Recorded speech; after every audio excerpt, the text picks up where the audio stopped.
Assalamualaikum warahmatullahi wabarakatuh. Alhamdulillah hamdan katsiran tayyiban mubarakan fihi kama yuhibbu rabbuna wa yarda. Wa nusalli wa nusallim ala nabiyyina Muhammad wa ala alihi wa ashabihi ajma'in. Ya ayyuhalladzina amanu taqullaha haqqa tuqatih wa la tamutunna illa wa antum muslimun, amma ba'd. Jemaah sekalian, Bapak Ibu yang berbahagia, kita mulai dengan kalimat syukur kepada Allah Tabaraka wa Ta'ala. Di pagi hari ini alhamdulillah kita bertemu kembali dan akan membahas satu tema yang sangat penting untuk kita pahami, kita ketahui dan wajib untuk kita amalkan. Ya, pembahasan kita tentang hikmah dan keutamaan puasa Ramadan. Hikmah dan keutamaan puasa Ramadan. Kenapa tema ini kita akan bahas? Karena sebentar lagi insyaallah kita akan memasuki bulan Ramadan, bulan yang penuh dengan kemuliaan, keutamaan dan keistimewaan. Ya, bisa jadi di antara kita ada sudah mengetahuinya, tetapi kita ingatkan kembali karena ini ibadah setahun sekali. Ya, ibadah yang setiap hari saja salat masih kita ingatkan dan ternyata masih banyak kesalahan-kesalahan, apalagi ibadah yang setahun sekali. Dan ibadah ini bukan sehari dua hari, bahkan 1 bulan full. Ya, 1 bulan di bulan Ramadan kita diwajibkan untuk berpuasa. Ya, tentunya bagi orang-orang yang tidak memiliki uzur, dia kondisinya sehat walafiat, dia pun orang-orang yang berakal, akalnya sehat, ya, tidak terganggu akalnya. Bagi orang yang pikun total dan bagi orang yang gila, maka tentunya mereka tidak diwajibkan berpuasa. Jadi orang-orang yang sehat dan akalnya pun sehat, ya, dan tidak ada kendala, merekalah yang diwajibkan untuk berpuasa di bulan Ramadan, sebagaimana kita baca di surah Al-Baqarah ayat 183. Ya ayyuhalladzina amanu, wahai orang-orang yang beriman, diwajibkan kepada kalian untuk berpuasa Ramadan sebagaimana telah diwajibkan kepada orang-orang sebelum kalian, la'allakum tattaqun, agar kalian menjadi orang yang bertakwa. Jadi tujuan puasa Ramadan 1 bulan itu adalah agar kita bisa menjadi orang bertakwa. Banyak cara untuk menjadi orang bertakwa, ya, banyak cara yang Allah syariatkan. Tapi di antaranya salah satu cara yang terbesar adalah berpuasa 1 bulan di bulan Ramadan. Dan kita ditempa, digembleng, dibina dengan berbagai macam bentuk ibadah. Ya, insyaallah diharapkan begitu masuk 1 Syawal nanti kita bisa menjadi orang bertakwa. Dan ketakwaan itu sebagai modal untuk bertemu kembali dengan Ramadan di tahun yang akan datang. Jadi jemaah sekalian, alhamdulillah kita bersyukur kepada Allah, hari ini kita berada di bulan Sya'ban. Ya, di bulan Sya'ban, dan sebentar lagi tinggal beberapa hari saja, sebetulnya tidak lama kita akan berpindah ke bulan yang lain, yaitu bulan yang dinanti-nantikan, yang ditunggu-tunggu, yang dirindukan oleh orang-orang yang bertakwa. Ya, Muslim mukmin yang bertakwa sangat merindukan dan menantikan kedatangan bulan ini. Adapun muslim yang munafik, maka muslim yang munafik tidak suka dengan kedatangan bulan Ramadan. Seorang mukmin akan bergembira, bahagia dengan datangnya bulan Ramadan ini. Adapun seorang muslim tapi dia munafik, ya, dan dia memang seorang pemalas, maka dia merasa susah, merasa beban, merasa tidak nyaman dengan datangnya bulan Ramadan. Dongkol, jengkel, ya, kesel di hatinya. Ya, Ramadan lagi, lapar lagi nih, haus lagi, ya. Dan ini bukanlah sifat seorang yang cinta kepada ibadah, bukan orang yang memiliki cinta kepada Allah dan Nabi SAW. Maka marilah, ya, jamaah sekalian, Bapak Ibu, marilah kita bergembira menyambut kedatangan bulan yang mulia ini, bulan yang luar biasa, memiliki keutamaan yang dahsyat yang tidak kita dapatkan di bulan-bulan yang lain. Di mana Nabi mengatakan bahwa idza ja'akum, apabila datang kepada kalian bulan Ramadan, apa yang terjadi? Dibukalah pintu-pintu surga, ditutup pintu-pintu neraka, dan syaitan pun dibelenggu. Futihat abwabul jannah, dibuka pintu-pintu surga yang berjumlah 8 pintu surga, dan ditutup pintu-pintu neraka yang berjumlah 7 pintu neraka, dan setan pun dibelenggu. Tapi di hadis yang lain disebutkan lagi bahwa apabila datang bulan Ramadan, dibukalah pintu-pintu langit. Pintu-pintu langit, langit ini ada 7 lapis langit, masing-masing punya pintunya, ya, dibuka semua pintu langit selama 1 bulan full. Dan di hadis lain disebutkan lagi, idza ja'akum Ramadan, apabila datang kepada kalian bulan Ramadan, futihat abwabur rahmah, dibukalah pintu-pintu rahmat dari Allah tabaraka wa taala. Jadi 3 hadis ini sangat memotivasi kita. Dibuka pintu surga, artinya peluang untuk masuk surga sangat besar, ya. Dan dibukanya pintu-pintu langit berarti peluang untuk diangkat amal ibadah kita, diijabah doa kita sangat besar selama 1 bulan full. Dan dibuka pintu-pintu rahmat berarti kesempatan peluang untuk mendapatkan kasih sayang Allah. Rahmat itu berupa kebaikan-kebaikan, dan kebaikan itu rahmat bisa didapatkan kapan saja. Tapi di bulan Ramadan ternyata luar biasa, rahmatnya lebih banyak dibandingkan bulan-bulan yang lain. Bahkan pintu neraka pun ditutup. Itu menunjukkan bahwa kesempatan peluang untuk terhindar dari siksa neraka pun sangat besar, dan setan pun dibelenggu. Itu menunjukkan bahwa kesempatan kita untuk bisa menjadi orang yang baik sangat besar juga, karena setan kesulitan untuk mengganggu. Karena kita berpuasa, tidak makan, tidak minum, ya, berpuasa mata, berpuasa telinga, berpuasa lisan, berpuasa tangan, berpuasa kaki, berpuasa hati, berpuasa kemaluan, dan lain-lain. Jadi berpuasa itu jamaah sekalian bukan tidak makan, tidak minum dan jima saja, tapi berpuasa itu mempuasakan semua zahir dan batin kita. Paham, Bu? Kayaknya ibu-ibu belum siap nih, masih ngobrol juga. Iya. Berpuasa Ramadan itu adalah dengan cara mempuasakan seluruh zahir kita, jasad kita, dan batin kita sekaligus. Inilah puasa yang sejati, puasa yang akan diterima oleh Allah tabaraka wa taala. Ya. Jadi Rasul mengatakan, qad ja'akum Ramadan syahrun mubarak, telah datang kepada kalian bulan yang penuh dengan keberkahan. Ya, Rasul memberikan motivasi, semangat kepada para sahabatnya. Telah datang kepada kalian sebentar lagi bulan Ramadan, bulan yang penuh dengan keberkahan. Selalu dimotivasi, padahal sahabat Nabi itu sallallahu alaihi wasallam adalah orang-orang yang dahsyat imannya, luar biasa ibadahnya, tapi tetap dimotivasi, apalagi kita. Makanya kita kumpul seperti ini, alhamdulillah, ya, masih belum terlambat sebetulnya, karena kita masih berada di awal-awal bulan Sya'ban.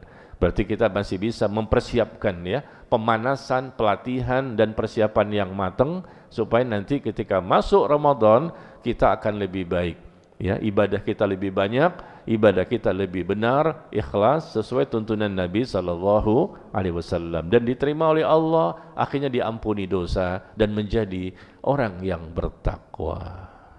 Ya. Bapak Ibu sehat semuanya nih? Zahirnya sehat, batinnya sehat? Hari ini kita datang diiringi dengan hujan gerimis, ya, agak dingin-dingin juga nih. Ya, mungkin banyak ikhwan dan akhwat yang terlambat karena mereka kelamaan sholat duha. Iya, atau menarik selimut kembali. Menarik selimut kenapa? Karena lama tahajudnya tadi malam. Bisa jadi begitu kan? Kita kan nggak boleh buruk sangka, ya. Hendaknya kita berbaik sangka. Subhanallah. Jadi jamaah sekalian, puasa itu wajib dikerjakan oleh siapa? Pertama, seorang muslim. Wajib bagi setiap muslim berpuasa yang tidak memiliki uzur.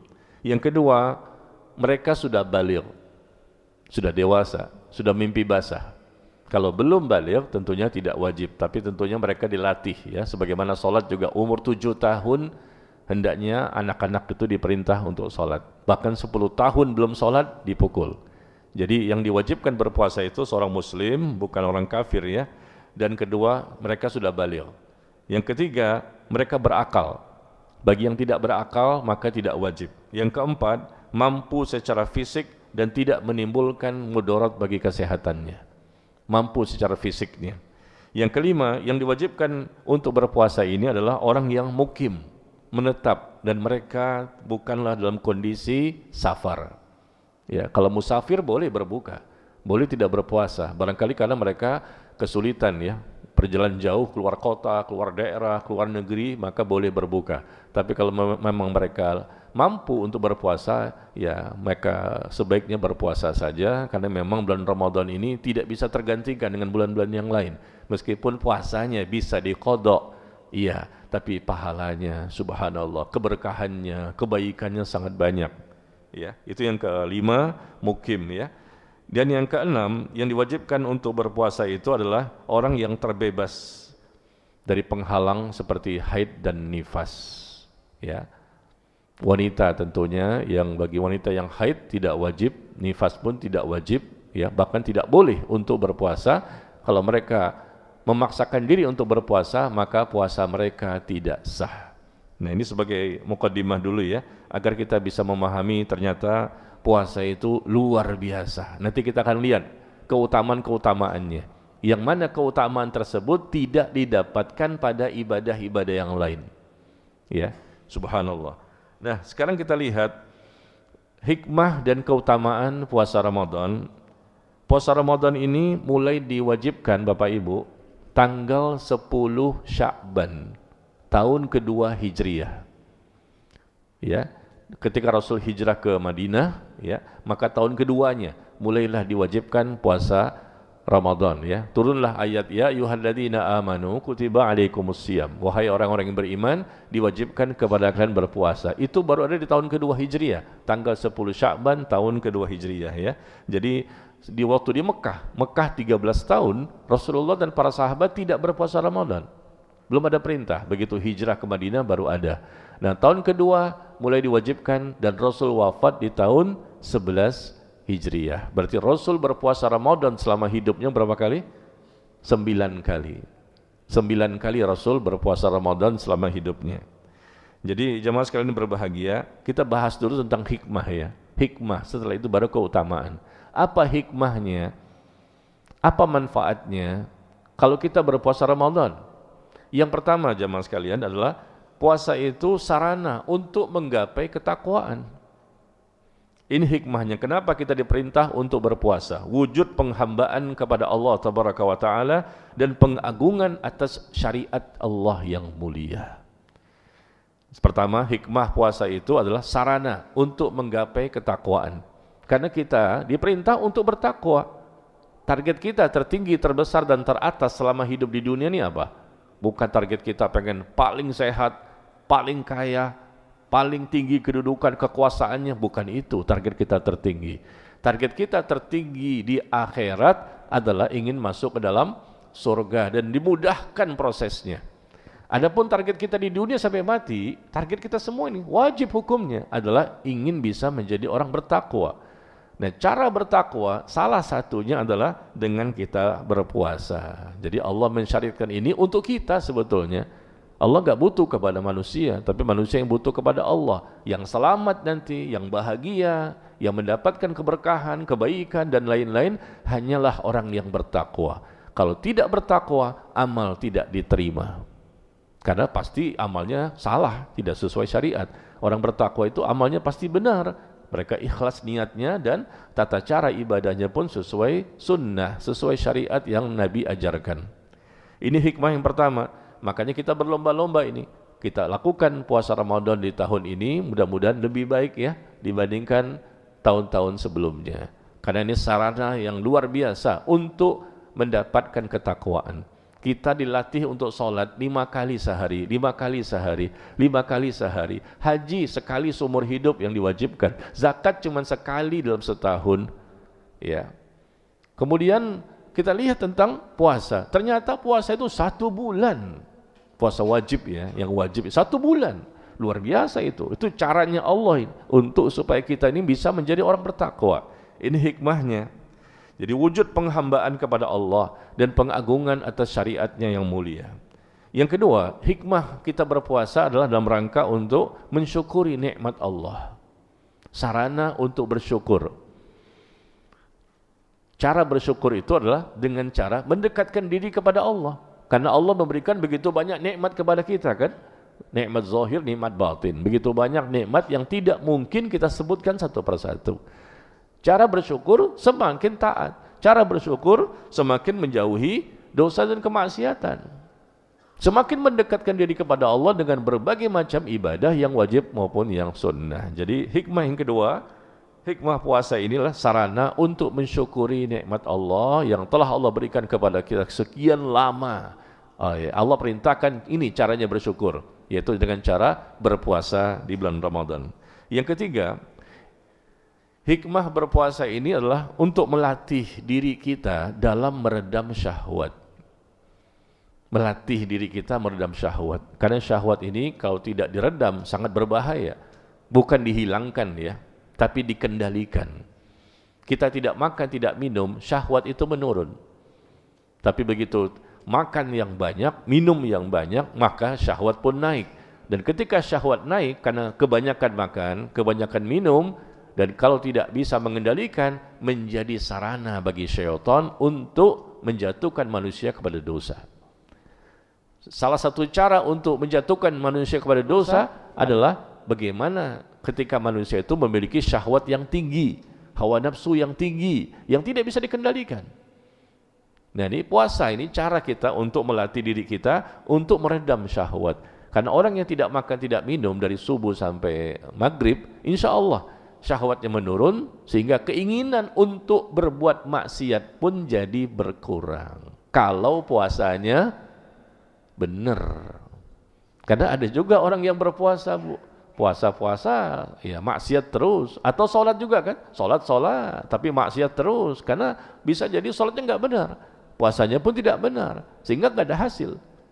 Jadi ini cara untuk meredam syahwat, meredam kemaksiatan. Dosa kita banyak. Bagaimana Pak Ustadz? Saya ini berdosa terus. Coba antum puasa. Kalau kita sering berpuasa, insya Allah dosa kita semakin sedikit. Coba deh, Senin Kemis aja. Kau usahkan puasa Ramadan. Senin Kemis selama sebulan berapa kali?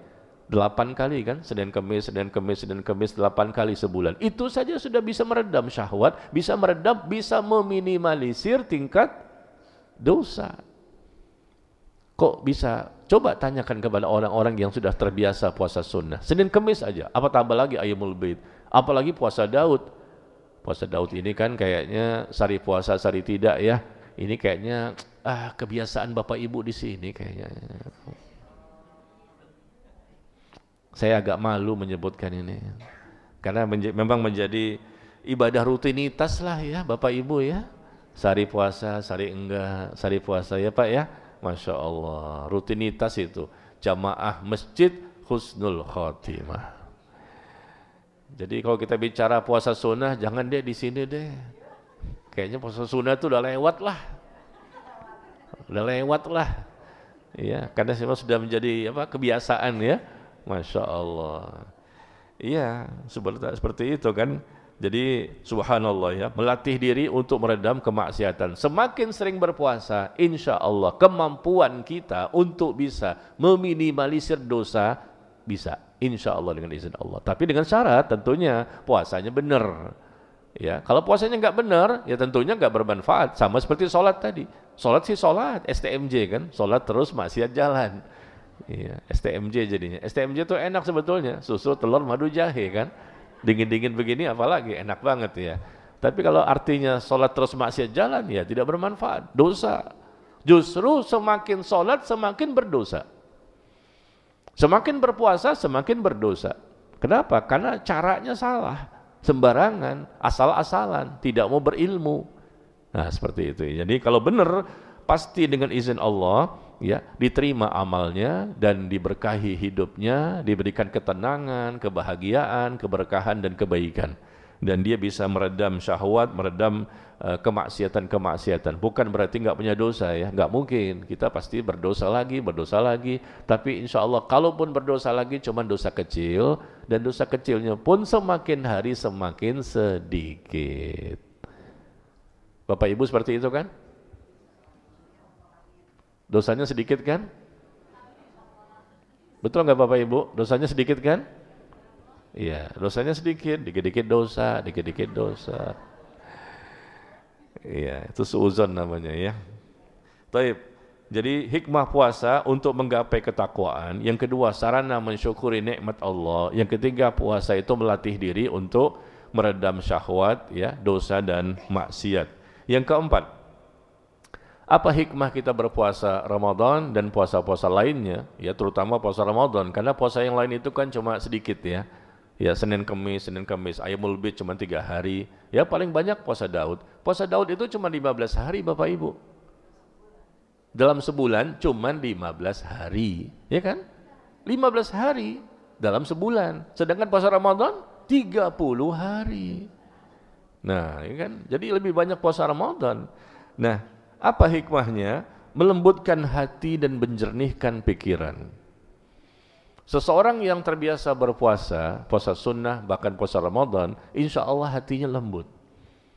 Hatinya bersih, hatinya lembut, orangnya tidak mudah emosional, tidak mudah marah. Pak, yang suka marah itu suami apa istri? Saya nanyanya bapak-bapak kok, ibu yang jawab. Iya, tuh, begini-begini kata bapak tuh. Ini kan apa maksudnya? Yang suka marah-marah suami apa istri? Bapak-bapak nggak berani jawab sih ya, karena istrinya di sini takut dia, cemen. Yang suka marah siapa Bu? Suami apa istri? Yang suka ngomel, bahkan istiqomah marahnya. Pagi marah, siang marah, sore marah, malam marah. Lagi tidur pun mimpi marah-marah juga. Biasanya iya istri ya, Masya Allah, kesian suaminya dimarahin terus. Padahal suami udah baik banget, ya tiap bulan dikasih 50 juta, Masya Allah. Nah, duit aja amin langsung, tanpa disuruh langsung amin, 50 juta. Ya memang kenyataannya sih begitu Ibu ya. Alhamdulillah. Mohon maaf ya, saya sebutkan 50 juta, padahal sebenarnya ibu-ibu dapat 100 juta. Amin dong. Amin lagi. Jadi puasa itu berfungsi untuk melembutkan hati yang keras, hati yang berpenyakit. Dan hati ini sumber kebaikan. Kita mau ngapain? Ingin jadi orang baik? Lembutkan hati. Hati itu sumber kebaikan. Kalau hatinya baik, seluruh anggota tubuh kita akan baik. Mudah, ringan, gampang, enteng ibadah. Kenapa? Hatinya bersih. Mudah, gampang, enteng, mudah jauhi maksiat. Kenapa? Hatinya bersih. Kuncinya di sini, di hati, ya, melembutkan hati yang keras. Hati yang keras ini yang menjadikan orang sulit untuk beribadah. Diajak ngaji susah, dikasih tahu ngeyel, dikasih tahu membantah. Kenapa? Karena hatinya keras. Bisa jadi mungkin dia banyak dosa. Nah, coba minimalisir dosa itu dengan berpuasa. Nih ibu-ibu nih mohon maaf ya, karena memang mereka lah sepertinya yang sering marah-marah Pak. Ya meskipun duitnya banyak. Maka coba banyak-banyak puasa ya Bu ya. Ya, masih banyak-banyak puasa sunnah, apalagi puasa Ramadan ya, supaya bisa melembutkan hati dan tidak marah. Dan marahnya ibu-ibu juga enggak tiap hari sebetulnya. Marahnya mereka biasanya lebih banyak tanggal 20 ke atas. Tanggal 20 ke atas ketika suami belum gajian. Begitu tanggal 1, tanggal 2 lembut banget. Kagak puasa juga lembut hatinya. Betul Bu? Iya. Itu yang keempat ya, melembutkan hati dan menjernihkan pikiran. Yang kelima, hikmah puasa itu apa? Puasa Ramadan atau puasa pun yang lain adalah jihad melawan hawa nafsu dan melatih kesabaran. Bu, orang yang sering puasa Pak ya, sering puasa, apalagi puasa Ramadan juga 1 bulan, insya Allah selesai Ramadan jadi orang yang lebih sabar. Lebih sabar, karena dilatih kesabaran. Enggak makan, enggak minum, enggak jima dari mulai subuh sampai maghrib. Itu kan halal, boleh makan, boleh minum, boleh jima. Ini istri sendiri kok, ini suami sendiri, tapi ditahan dari subuh sampai maghrib. Pembatal-pembatal puasa semua ditahan, jangan sampai dilakukan. Pembatal-pembatal pahala puasa pun ditahan, jangan sampai dilakukan. Nah, ini kan butuh kesabaran. Kalau nggak sabar-sabar, nggak mau puasa. Kalau nggak sabar-sabar, buka. Orang lain nggak tahu, makan aja di balik lemari. Makan di dalam mobil, orang kan tidak tahu. Ini butuh kesabaran tingkat tinggi. Kenapa? 1 hari, kemudian 1 bulan. Kalau sholat Bu, Bapak, cuma 5 menit selesai. Paling lama 10 menit lah, 5 waktu kan, zuhur 5 menit, asar 5 menit, barangkali 10 menit lah kalau kita berjamaah ya. 10 menit kalau sholat, tapi kalau puasa, 1 hari lebih butuh tingkat kesabaran. Iya, kita dilatih ini untuk bisa bersabar, ya. Nah, untuk kita bisa bersabar dengan berpuasa, alhamdulillah, akhirnya kita bisa berjihad melawan hawa nafsu. Subhanallah. Makanya orang-orang yang sering berpuasa, puasa sunnah, dan juga benar puasa Ramadannya, kelihatan orang itu lemah lembut bicaranya, orang itu sabar, tidak mudah emosional, hatinya bersih, mudah memaafkan kesalahan manusia, mereka tidak sombong, orangnya tawadhu, ya. Orang ini memiliki akhlak yang mulia dari sebab puasanya. Ya, jadi seperti itu. Yang keenam,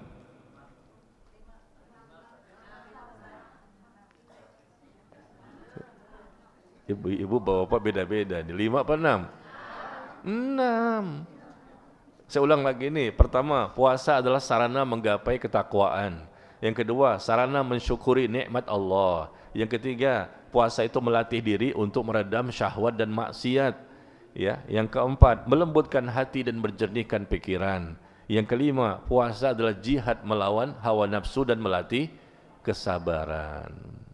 Yang keenam, puasa dapat menyehatkan tubuh manusia dan menyembuhkan dari berbagai macam penyakit. Survei membuktikan. Ya, ini hikmah puasa. Puasa cuma Senin Kamis tapi sehat badan itu. Subhanallah. Jadi tubuh itu ada sirkulasinya ya, diistirahatkan dari makan dan minum, itu bagus sekali untuk kesehatan. Semua dokter sepakat, baik yang muslim maupun kafir, bahwa puasa itu memang dianjurkan. Ya, bahkan kepada orang-orang yang sedang sakit pun, sakit tertentu, dianjurkan untuk berpuasa. Jadi puasa dapat menyehatkan badan. Orang yang sering berpuasa, Pak, insya Allah sehat badannya. Ya, di samping juga dia melakukan yang lain ya, bukan puasa saja. Artinya juga dia bisa puasa berarti tidak berlebihan kan dalam makan dan minum, karena kebanyakan orang sakit itu kebanyakan karena kelebihan makan dan minum. Coba lihat apa asam urat, kolesterol, gula, diabetes, tensi tinggi. Rata-rata itu gara-gara makan dan minum, dari pencernaan macam-macam, lambung ya, atau kanker atau stroke misalnya, itu semua dari makanan dan minuman. Jadi orang yang sering berpuasa itu insya Allah aman. Ya, aman, sirkulasi darahnya bagus ya, tidak ada penggumpalan darah di jantung, tidak ada ya macam-macam lah ya di anggota tubuh ini insya Allah, dan bahkan bisa dengan izin Allah menyembuhkan dari berbagai macam penyakit. Nah, ini hikmah puasa itu luar biasa. Jadi makanya kita hendaknya sering-sering berpuasa ya, puasa sunnah atau puasa yang wajib. Dan di bulan Sya'ban inilah Rasulullah ternyata paling banyak berpuasa sunnahnya. Bapak Ibu, Rasulullah tidak pernah berpuasa sunnah yang lebih banyak dibandingkan di bulan Sya'ban. Beliau berpuasa di bulan Sya'ban 1 bulan full. Puasa sunnah di bulan Sya'ban 1 bulan full. Setelah itu lanjut dengan puasa wajib bulan Ramadan. Memperbanyak ibadah puasa sunnah di bulan Sya'ban. Untuk apa? Persiapan, pemanasan, pelatihan. Ya, dan disebutkan di hadis yang lain ya, tidak 1 bulan tapi disebutkan oleh Aisyah 1 bulan, disebutkan oleh istri yang lain Ummu Salamah, banyak sekali puasanya, hampir-hampir 1 bulan. Subhanallah. Rasulullah, Bapak Ibu, sudah jelas surganya, jelas diampuni dosanya. Ya, tapi lihat pemanasan persiapan untuk Ramadan, puasanya 1 bulan. Kita udah jelas belum masuk surga? Jelas gak diampuni dosa? Jelas gak diterima taubatnya? Jelas gak diterima amal ibadahnya? Semuanya masih belum jelas. Tapi ternyata persiapan kita sampai hari ini belum maksimal. Rasulullah dari mulai tanggal 1 Sya'ban sampai akhir Sya'ban, puasa sunnah full. Atau memperbanyak puasa sunnah. Kita bisa Senin Kamis dan lain-lain ya. Nah, ini artinya ikhtiar kita untuk bisa mendapatkan puasa Ramadan nanti atau ibadah-ibadah yang lain lebih maksimal. Di bulan Sya'ban persiapan, baca Quran lagi, buka Quran, baca lagi, persiapan, pemanasan. Supaya nanti di bulan Ramadan lebih banyak lagi baca Qurannya. Karena kalau kita langsung tanpa pemanasan, nanti cepat capek. Mata langsung berair, meneteskan air mata. Bukan takut kepada Allah, ngantuk.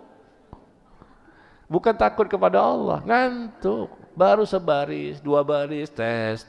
Oh, takut kepada Allah. Bukan, ngantuk.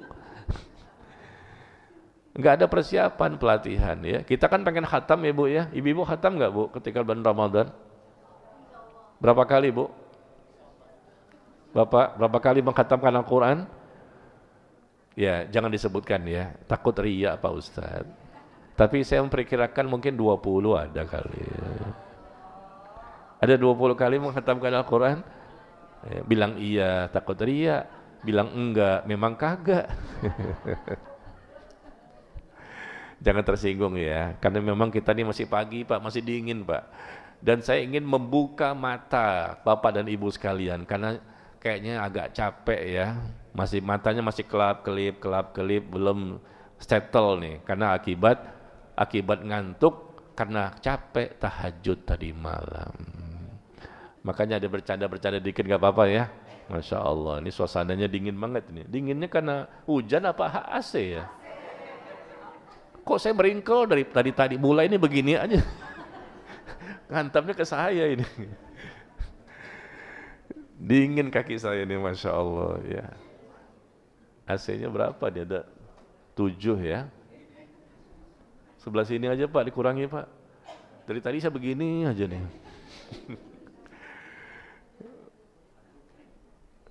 Nah, dimatikan lebih bagus. Takut masuk angin saya ini. Ya maklum Pak, karena memang banyak dosa. Jadi fisik itu lemah sekali. Kalau Bapak Ibu kan sedikit dosanya. Jadi kuat fisiknya ya. Masya Allah, Allahu Akbar, walillahilhamd. Ya, kalau kita sebutkan satu persatu, sebetulnya banyak sekali dan ini bisa menghabiskan waktu kita ya. Masalah hikmah, kenapa kita berpuasa ya Ramadan ini atau puasa sunnah juga, banyak sekali hikmah-hikmah yang tentunya pasti ada kebaikan. Ada yang ke-7, ada yang ke-8, 9, 10 dan seterusnya. Semuanya baik, semuanya kita butuhkan selama hidup kita ini. Maka tidak ada yang sia-sia dalam ibadah kepada Allah. Semuanya baik. Ibadah solat ada hikmahnya, ibadah haji umroh ada hikmahnya, ibadah zakat ada hikmahnya, ada manfaatnya, ada keutamaan, keistimewaan dan kemuliaan. Semua ibadah itu yang Allah syariatkan ya, pasti baik. Pasti ada manfaat. Tapi kalau tidak disyariatkan, nah itu pasti jelek. Pasti nggak ada manfaat. Ini nggak disyariatkan, buat-buat sendiri. Allah dan Rasul tidak pernah mengajarkan, tidak pernah mensyariatkan, tidak pernah Rasul memberikan tuntunan, contoh dan dalil serta keterangan. Itu pasti jelek. Amalnya karena tidak diterima. Nggak diterima berarti nggak berkah. Ya, kita inginkan iman kita berkah, ilmu kita berkah, amal kita berkah. Berkah itu artinya barokah, artinya bertambah-tambah kebaikan, bertambah-tambah kebaikan. Ya, jadi kita bahas tadi yang pertama adalah tentang hikmah ya.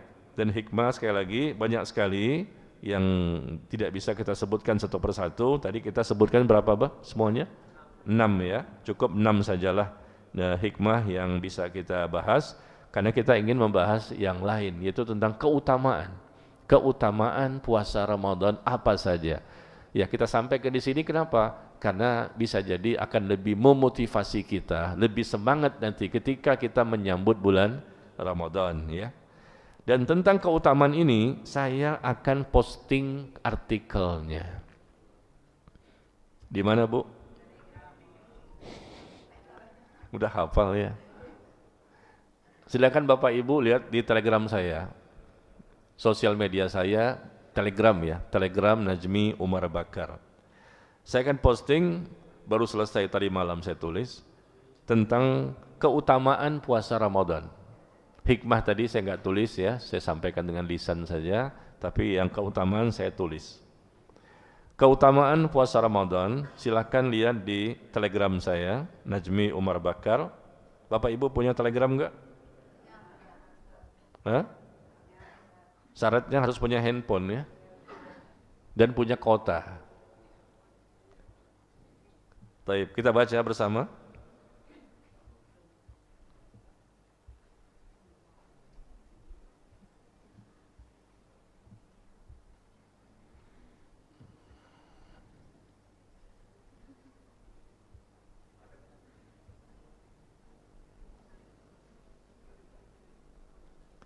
Ya. Semuanya ada 10 ya.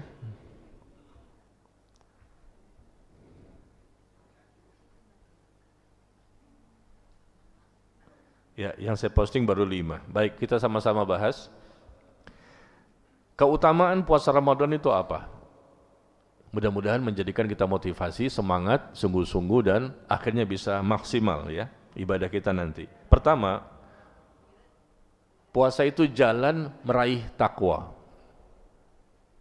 Puasa itu jalan meraih ketakwaan. Cara untuk mendapatkan ketakwaan di sisi Allah Tabaraka wa Ta'ala. Karena Allah mengatakan, Ya ayyuhalladzina amanu kutiba alaikumusiyam kama kutiba alal ladzina min qablikum la'allakum tattaqun. Wahai orang-orang yang beriman, diwajibkan bagi kalian berpuasa sebagaimana diwajibkan kepada orang-orang sebelum kalian agar kalian menjadi orang-orang yang bertakwa. Nah, ini keutamaannya. Ini cara, jalan, metode untuk bisa menjadi orang bertakwa. Ini keutamaan yang pertama ini, yang paling besar. Karena tujuannya itu memang. Semua ibadah bahkan, semua ibadah tujuannya satu, agar bertakwa. Ya ayyuhalladzina amanu taqullaha haqqa tuqatih wa la tamutunna illa wa antum muslimun. Wahai orang-orang yang beriman, bertakwalah kepada Allah dengan sebenar-benarnya takwa, bukan takwa sembarangan. Semua ibadah ya menuju ujungnya itu takwa, salat segala macam, ibadah haji, umrah, kita bersedekah, berinfak, zakat, berbakti sama orang tua, semuanya ujung-ujungnya takwa. Jadi keutamaan pertama adalah Allah syariatkan ini puasa Ramadan yaitu agar kita bisa menjadi orang bertakwa. Salah satu cara, bukan satu-satunya ya, tapi cara ini luar biasa memang, sudah teruji. Alhamdulillah, banyak yang sudah membuktikan. Ketika mereka berpuasa selama 1 bulan Ramadan, teruji, mereka berhasil menjadi orang bertakwa. Cuman masalahnya satu, setelah bertakwa, apakah mampu istiqomah di atas ketakwaan? Nah itu saja masalahnya. Ada yang istiqomah sampai bertemu lagi puasa di tahun yang akan datang. Tapi ada juga yang bertakwanya cuma di bulan Syawal. Begitu 1 Syawal bertakwa dia, wah hasilnya luar biasa, iman naik, dicas lagi kan baterai imannya. Begitu seminggu kemudian turun lagi, banyak lagi dosa-dosanya. Nah ini tidak istiqomah. Sama seperti orang yang pulang haji umroh, Bapak Ibu. Kalau pulang haji umroh tuh kayaknya, waduh, sholat 5 waktu di masjid, ini nggak boleh, haram, ini nggak boleh, ini nggak boleh. Wah, masya Allah, baru pulang haji biasa. Kita tunggu 1 bulan kemudian. Biasanya turunlah iman itu. Turun iman biasa, tapi kalau turunnya sedikit, kalau turunnya terjun bebas, nah ini jadi masalah. Begitu juga puasa Ramadan ini kan dalam rangka untuk kita bertakwa, ujung-ujungnya bertakwa, pulang haji bertakwa. Ada perubahan gitu loh, ada progres. Sebelum Ramadan dan sesudah Ramadan ada perbedaan. Perubahannya menjadi lebih baik. Itulah orang yang sukses. Dosa-dosanya diampuni. Ya, Allah tidak menjadikan mewajibkan kita ya untuk seperti Nabi dan Rasul, tidak. Sebagaimana para sahabat Rasul, para ulama, ya kita tahu dirilah kita bukan mereka.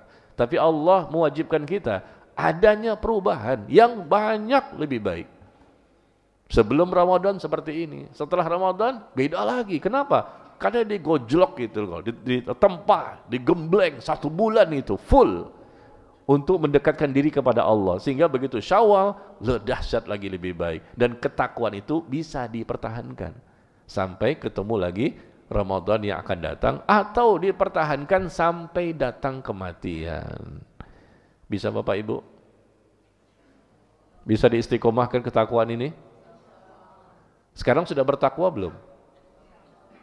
Sekarang sudah bertakwa belum Bapak Ibu? Sudah ya? Gak dijawab. Sekarang sudah bertakwa belum?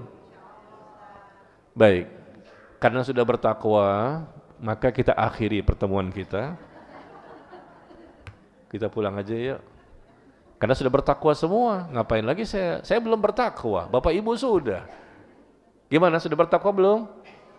Kalau belum, saya lanjutkan kajian ini. Kalau sudah, saya pulang. Sudah bertakwa belum? Masya Allah. Begitu tawaduknya ya. Takut riya Pak Ustadz. Jadi keutamaan pertama adalah puasa itu jalan untuk meraih ketakwaan. Maka alangkah ruginya, menyesal nanti kalau kita tidak manfaatkan ini. Keutamaan yang luar biasa. Yang kedua, kita baca lagi artikelnya. Keutamaan puasa Ramadan adalah orang yang berpuasa di bulan Ramadan dijanjikan bahwa mereka akan masuk surga dari pintu khusus, namanya pintu Ar-Rayyan. Pintu Ar-Rayyan. 8 pintu surga. Ada pintu salat, ada pintu puasa, ada pintu sedekah, ya, ada pintu jihad dan lain-lain. Ada 8 pintu. Jadi orang yang lebih dominan puasanya, artinya dia lebih dominan dengan ibadah puasa, maka dia akan masuk dari pintu Ar-Rayyan. Subhanallah. Dia lebih dominan, ibadahnya banyak, tapi yang lebih banyak salat, maka dia masuk dari pintu salat. Dia beribadah dari yang wajib maupun yang sunnah, apapun dia kerjakan yang sesuai syariat. Tapi ternyata yang lebih dominan pintu sedekah. Dia banyak sedekahnya dibandingkan ibadah-ibadah yang lain. Maka nanti di akhirat dia masuk dari pintu sedekah. Ya, 8 pintu surga itu. Nah, begitu juga tentang orang yang berpuasa. Karena Rasul mengatakan inna fil jannah baban, ya, yuqalu lahu Ar-Rayyan. Sesungguhnya di sorga itu ada sebuah pintu yang bernama Ar-Rayyan. Pada hari kiamat orang-orang yang berpuasa akan masuk sorga melalui pintu tersebut. Dan tidak ada seorang pun yang masuk melalui pintu tersebut kecuali mereka saja.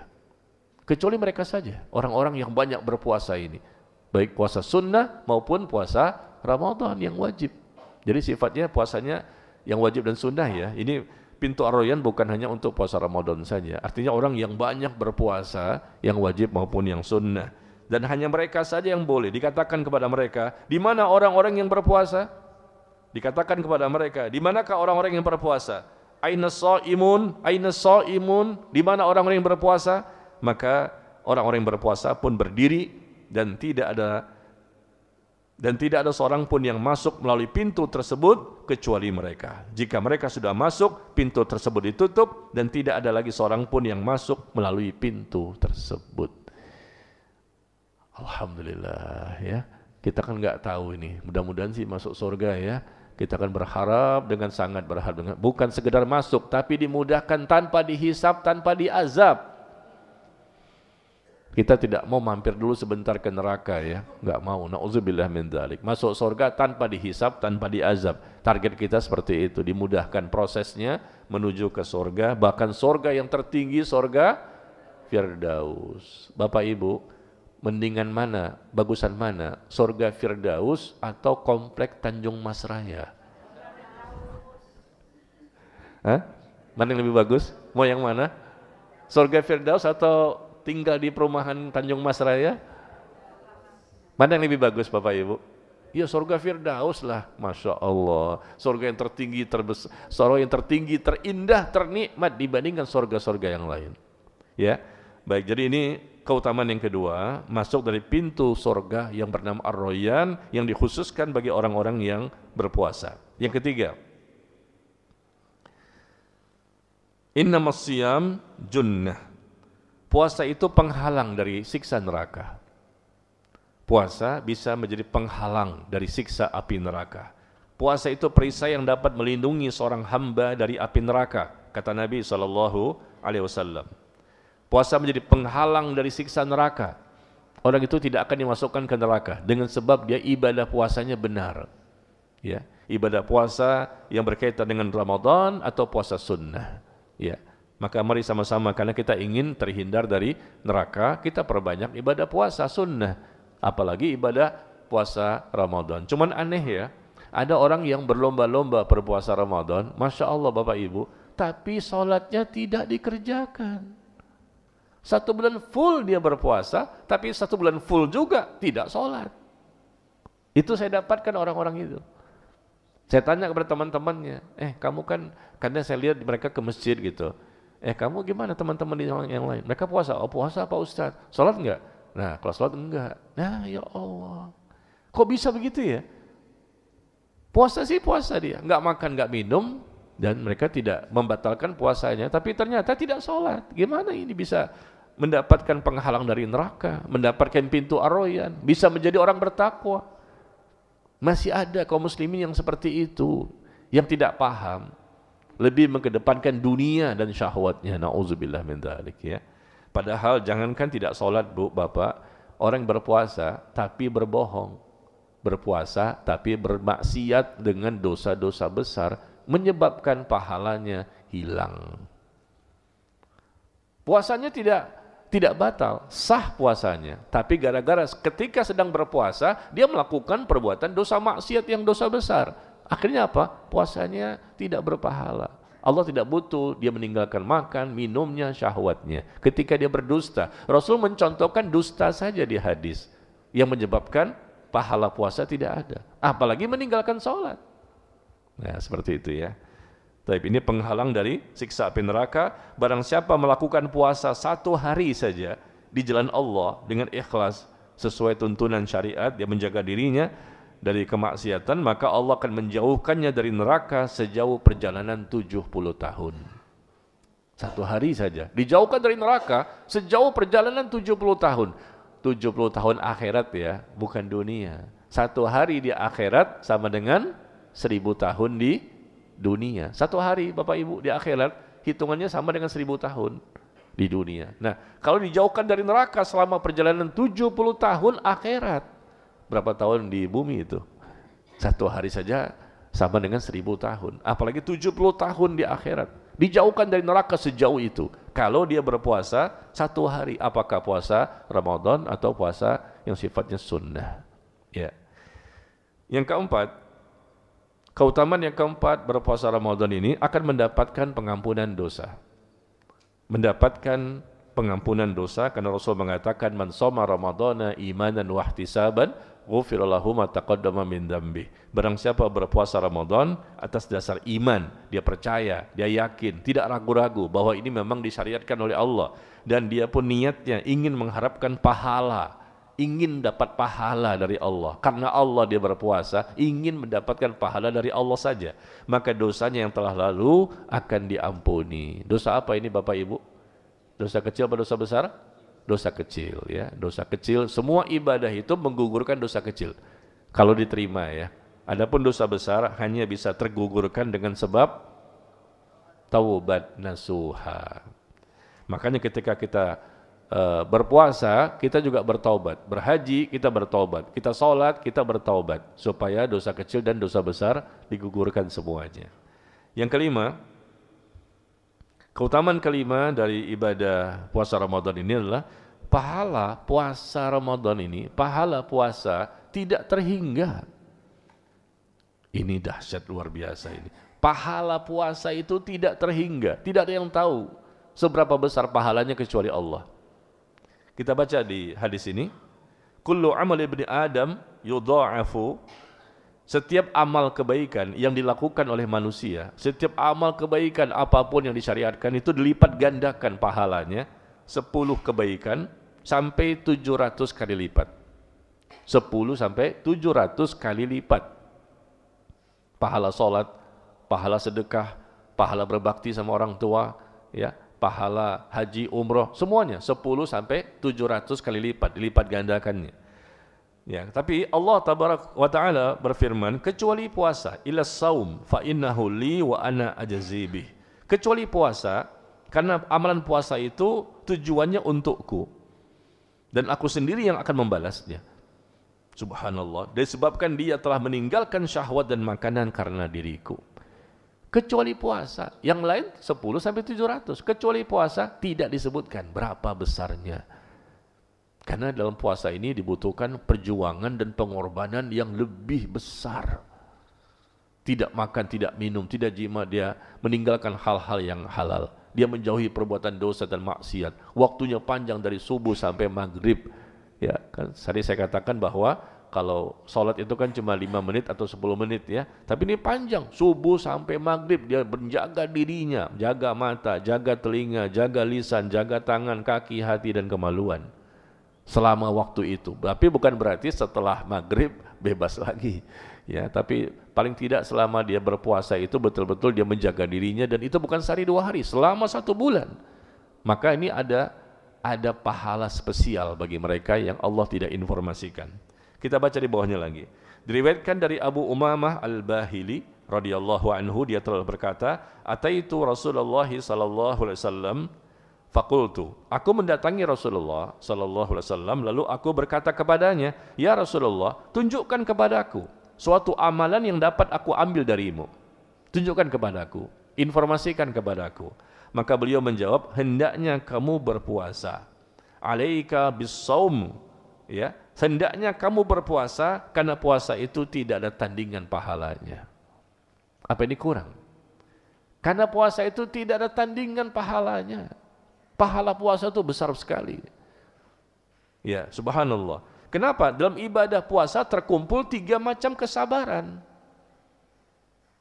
Kalau kita berpuasa, perlu kesabaran tingkat tinggi. Dari subuh sampai maghrib, dan puasa Ramadan sampai 1 bulan. Ya, sedangkan untuk ibadah-ibadah yang lain tidak selama itu gitu loh. Maka diberikan pahala yang luar biasa, tidak ada tandingannya. Dalam ibadah puasa terkumpul 3 macam kesabaran, yaitu sabar dalam ketaatan, sabar untuk meninggalkan kemaksiatan, dan sabar menghadapi ujian dan cobaan. Dan atas amalan kesabaran tersebutlah Allah tabaraka wa ta'ala menjanjikan pahala tanpa batas, sebagaimana Allah berfirman di surah Az-Zumar ayat ke-10, "Innama yuwaffas sabirun ajrahum bighairi hisab." Sesungguhnya hanya orang-orang yang bersabarlah yang disempurnakan pahalanya tanpa batas. Orang yang sabar diberikan pahala tanpa batas. Bukan lagi 10 sampai 700, lebih, dan kita enggak tahu berapa jumlahnya. Nah, bulan Ramadan, bulan kesabaran, syahrus sabr. Ya, bulan Ramadan, bulan di mana kita dilatih untuk bisa menjadi orang bersabar. Ya, namanya manusia ya. Manusia ini kan kadang-kadang enggak sabaran gitu loh. Tapi dengan puasa kita dilatih untuk bersabar. Sabar untuk tetap melakukan kewajiban, bahkan yang sudah-sudah kita kerjakan sepanjang Ramadan. Sabar menjauhi dosa-dosa, karena kita tidak ingin membatalkan ibadah puasa kita, dan bahkan setelah berbuka pun kita tidak ingin melakukan dosa-dosa. Khususnya selama Ramadan ini kita lebih ekstra menjaga diri. Ya. Yang ketiga, sabar ketika kita lapar, haus, ya, dahaga, ya, luar biasa selama 1 bulan ini. Meskipun ketika maghrib berbuka, tapi besoknya begitu lagi, badan lemes, maunya bawaannya ngantuk aja kan. Nah ini kan butuh kesabaran. Sabar menghadapi ujian dan cobaan, dan itu bukan sejam 2 jam, bukan sehari, bahkan 1 bulan full. Nah inilah yang menyebabkan bahwa kata Rasulullah, hendaknya kamu berpuasa karena puasa itu tidak ada tandingan pahalanya, pahalanya tanpa batas. Dengan 5 poin ini saja sudah cukup bagi kita untuk termotivasi ya. Capek, letih, lelah Bu, Bapak, Ramadan nanti jangan kita malas-malesan. Capek, memang harus capek, wajib kita capek. Nggak boleh nggak capek. Maaf ya, bahasanya agak wajib kita capek, letih dan lelah, khususnya Ramadan ini. Kenapa? Karena ini bulan yang memang keutamanya banyak. Kita maunya santai, makan tidur sorga gitu kan. Makan tidur sorga. Bagaimana bisa? Rasulullah sudah jelas sorganya aja masih puasa Sya'ban 1 bulan. Ya enggak? Capek enggak tuh? Capek. Rasulullah sudah jelas surganya, puasa Sya'bannya 1 bulan, mempersiapkan diri.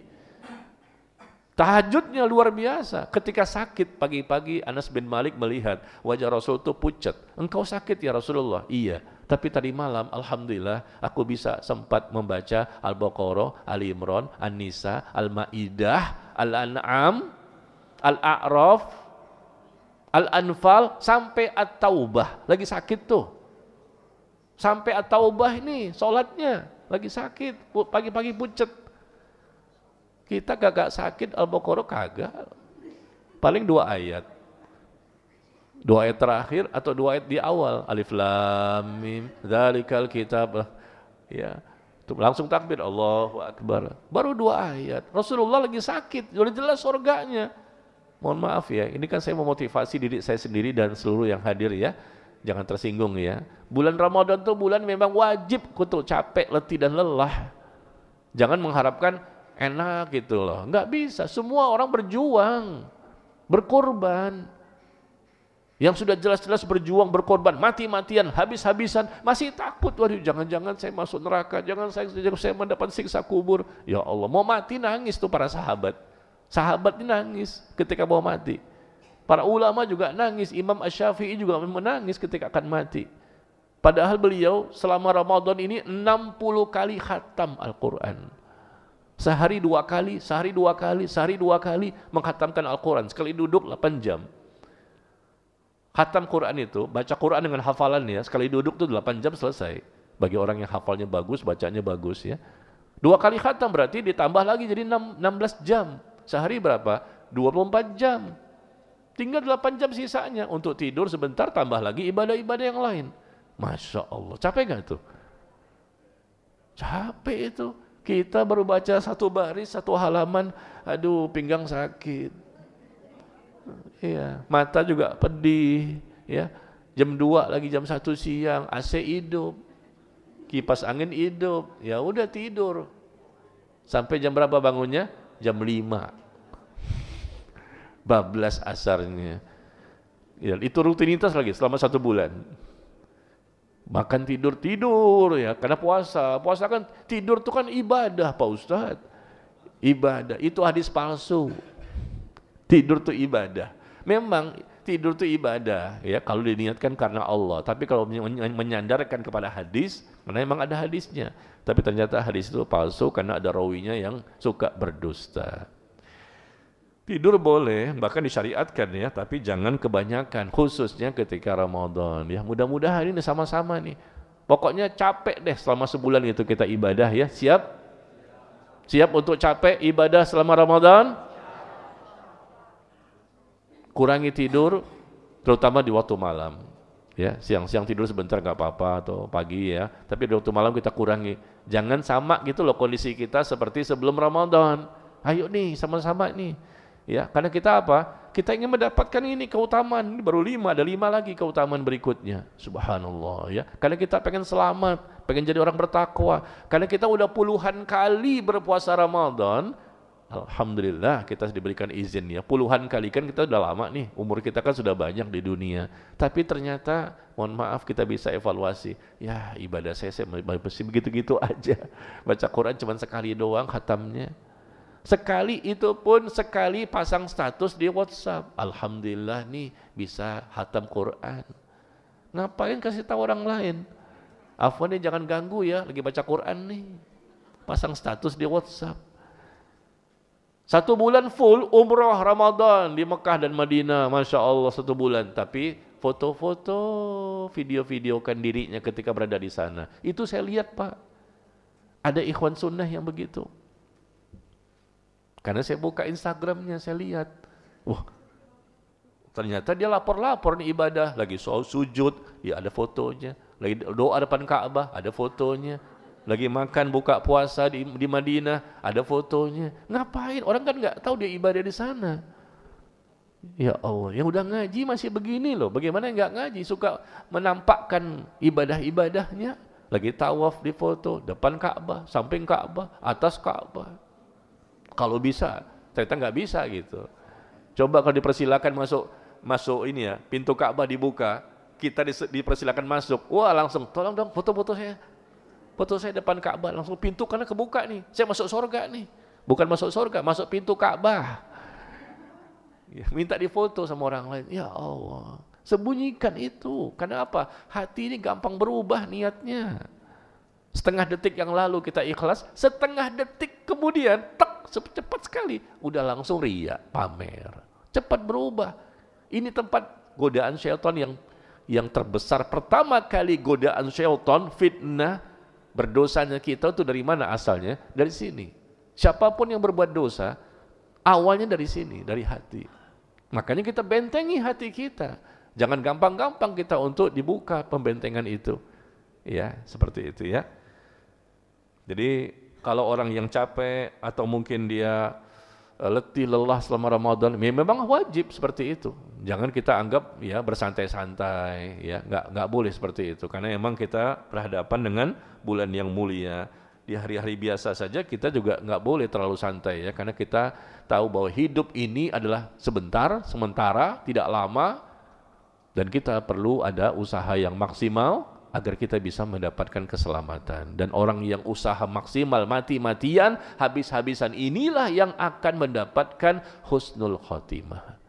Kalau dia nggak mati-matian dan habis-habisan mempersiapkan diri selama hidupnya, nggak bisa mendapatkan husnul khotimah. Ya, karena dosa kita banyak, amal kita sedikit. Siksa kubur menanti. Bagaimana kita bisa memastikan, ya? Baik. Sekarang yang ke-6 sampai ke-10.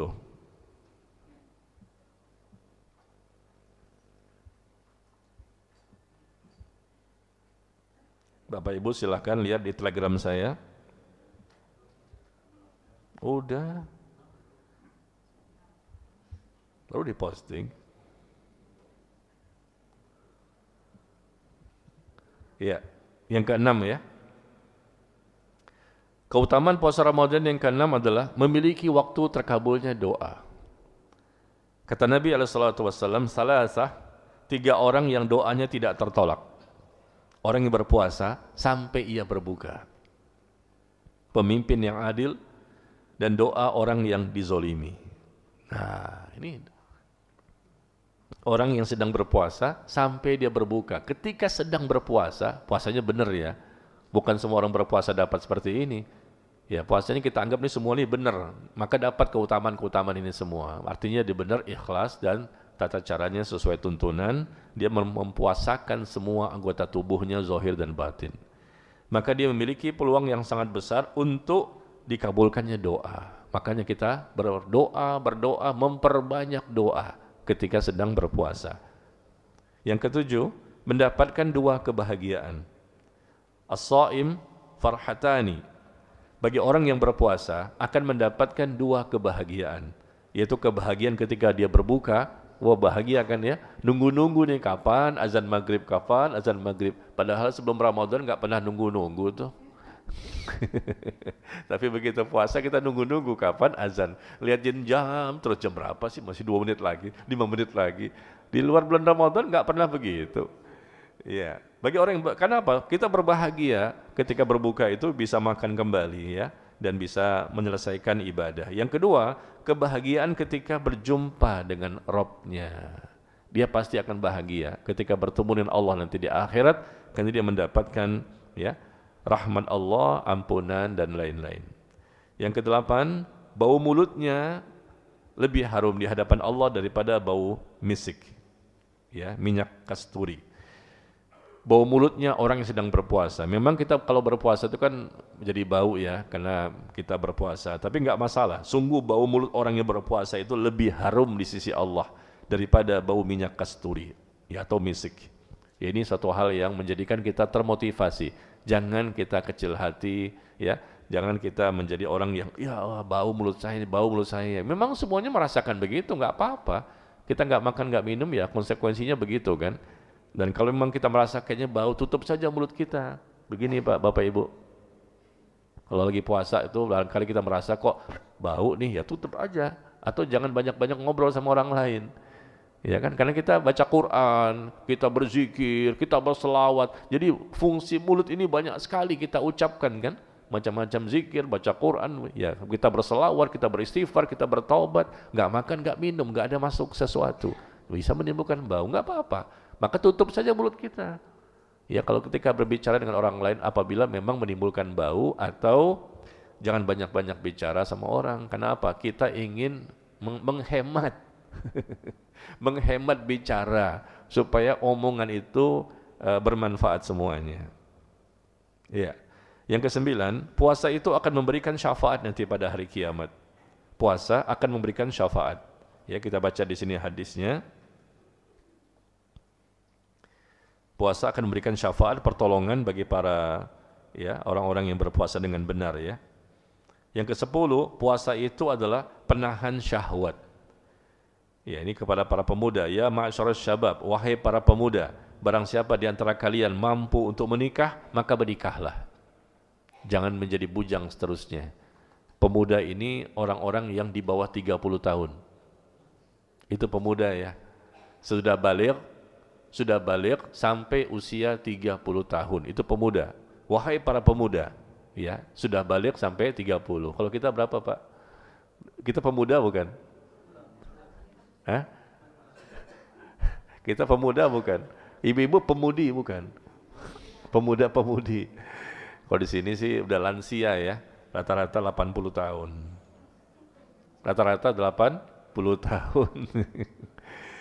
Ya, puasa adalah penahan syahwat. Rasul mengatakan, wahai para pemuda, barang siapa di antara kalian mampu untuk menikah, maka menikahlah. Karena menikah itu lebih bisa untuk menundukkan pandangan. Dengan menikah itu ya. Dan lebih menjaga kemaluan. Betul ini, subhanallah. Dengan menikah lebih bisa menundukkan pandangan dan menjaga kemaluan. Karena nikah itu ibadah. Kalau ibadahnya benar, berkah, ya, akhirnya dia bisa meminimalisir tingkat dosa.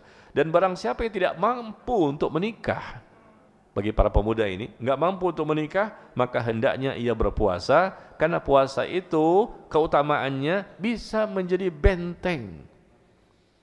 Bisa menjadi benteng, pertahanan yang kuat. Sehingga dia tidak mudah jatuh kepada dosa. Ya, nah inilah kurang lebih 10 poin yang saya cantumkan di sini.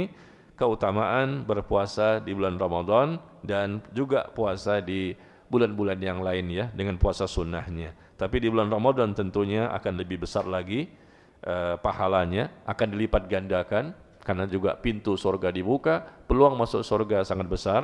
Pintu langit pun dibuka, berarti kesempatan untuk diterima ibadah, dikabulkan doa juga lebih besar. Baik, sampai di sini barangkali dan kita buka sesi tanya jawab. Silakan Bapak Ibu. Silakan Pak.